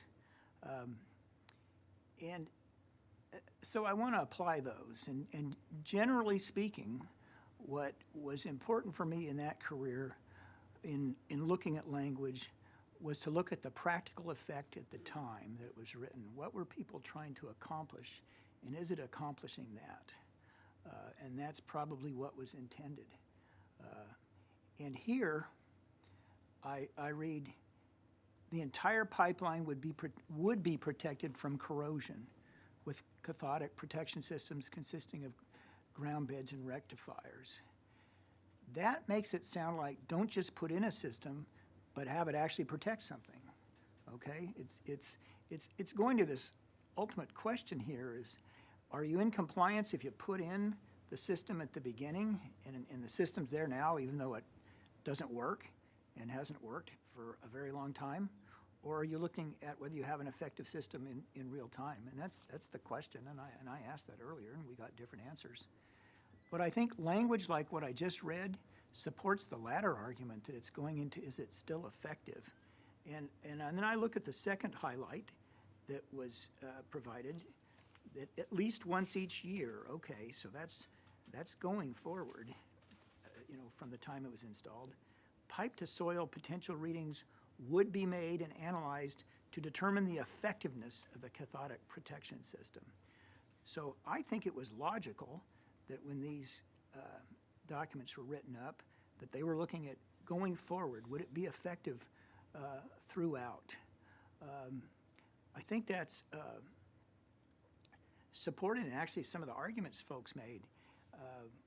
We've had people on one side saying Plains should be on the hook, okay, for any future problems. And I kind of get that. and we had folks saying, no, they're not on the hook. And I think the ones who say that Plains is not on the hook, if this is transferred, they're correct from the way I read it. And they're correct because I think the people that wrote this up intended Plains is not on the hook if it's transferred because of the expectation that this will be brought into compliance, because there's a requirement in the FDP that there be compliance. And compliance to me means that you have an effective cathodic protection system. And so that's why I don't think we need to keep Plains on the hook, because Plains has to show before they hand it off that there is an effective cathodic protection system. You know, it's not fair for me to refer to what typical commercial leases say to apply that to this, but there's principles in construction of documents that do apply. And, you know, a typical lease, when you assign a lease, which is like a transfer, then you have to show that you're not in default at that time. That's in every lease. So it's an analogous kind of provision here, and that's the way the courts define it. Now, getting to what's protection. Yeah, we can say all the systems in place for protection, it just wasn't properly applied by Plains for years, and so we can say it's there even though it didn't work, and we've got a pipeline with some real problems. You know, I did hear, yeah, it's holding pressure, but I've got 10-year-old horse trailer tires that hold pressure, but you wouldn't take them out on the road, one, because it's not legal. They're supposed to be 5 years new or better, and they'd be unsafe. And it's the same thing. This is not a safe pipeline, even though it is holding pressure. And when I look at the effectiveness of a cathode protection system, and I'm not an expert, but, you know, I'm here on the Planning Commission expected to make these decisions, so I got to do the best I can. You know, it's not just the system, it's what the system's being applied to. And the cathode protection system, when it was first installed, was installed to work with a spanking brand new pipeline, right? 24 inches in some places, 30 inches in other places, no corrosion, brand new steel just put together. But we know that's not the case any longer. We've had a pipeline not operating since 2015. We have the PHMSA report, others that talk about all the deficiencies with it. So in order to evaluate whether you have an effective cathode protection system today, you have to look at what it's protecting today. What is it monitoring today? And it's monitoring an ancient pipeline that's been severely degraded. So when we look at that yin and the yang, you know, what is it monitoring and how it monitors it, I think we have something that is not effective, and I can't make that finding. I'm intrigued by the idea that instead of just saying, I can't make the finding and therefore it's denied, that one can say, I can make the finding that there should in fact be an agreement developed with the director to show that this can be brought into compliance. And I think that would take the shape of something that says, here's what's wrong with this thing, here's what needs to be done, given the thinness of some of these walls and so forth. Maybe it takes more cathodic protection or something else in order to make it work. And so depending on what the other commissioners would want to do, if we could continue it to develop that agreement, that's what I would favor, and I think that's the logical thing here, and it makes all of these documents work. If not, then I would simply vote no, that I could not make that finding that's 2.1.15. So that's where I'm at. Anybody want to make further comments or make a motion?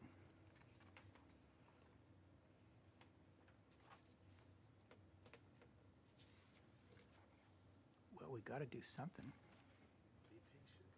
Okay, okay.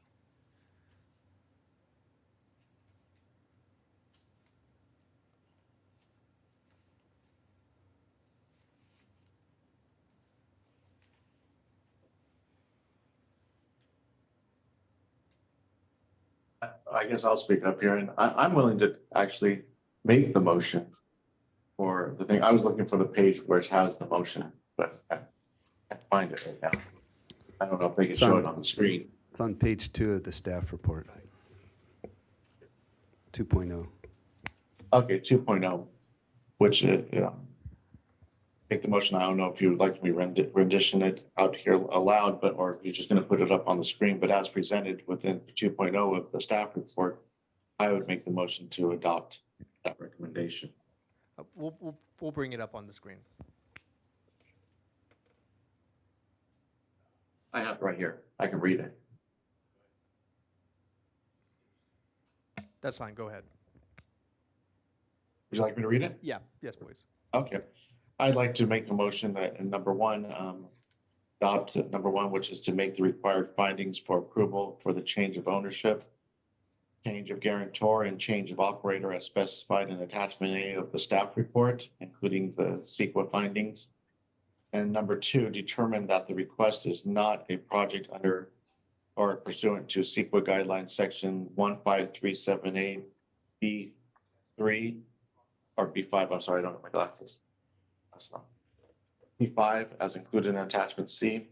And number three, which is to approve the change of ownership, change of guarantor, and change of operator for FDP permit number 88-DP5-033 RV01C88 CP60. Okay, well, it goes on from there, the laundry list of it, subject to conditions of approval included as attachment B. That would be my motion. I'll second. We have a second. We have the motion before us. Are there any further statements or comments in deliberation on the motion that's before us? Ready to vote? Okay, then this will need to be a roll call vote. Will you conduct that for us, Mr. Villalobos? Commissioner Brightly, Aye. Commissioner Farini, Aye. Commissioner Martinez, Aye. Chair Park. No. Motion passes 3-1. All right. Do we have any further business on this matter? Do we have any further business today? Mr. Chair and Commissioners, that concludes our business for today. Okay, then the meeting's adjourned. Thank you, everybody. Very good job by everyone involved.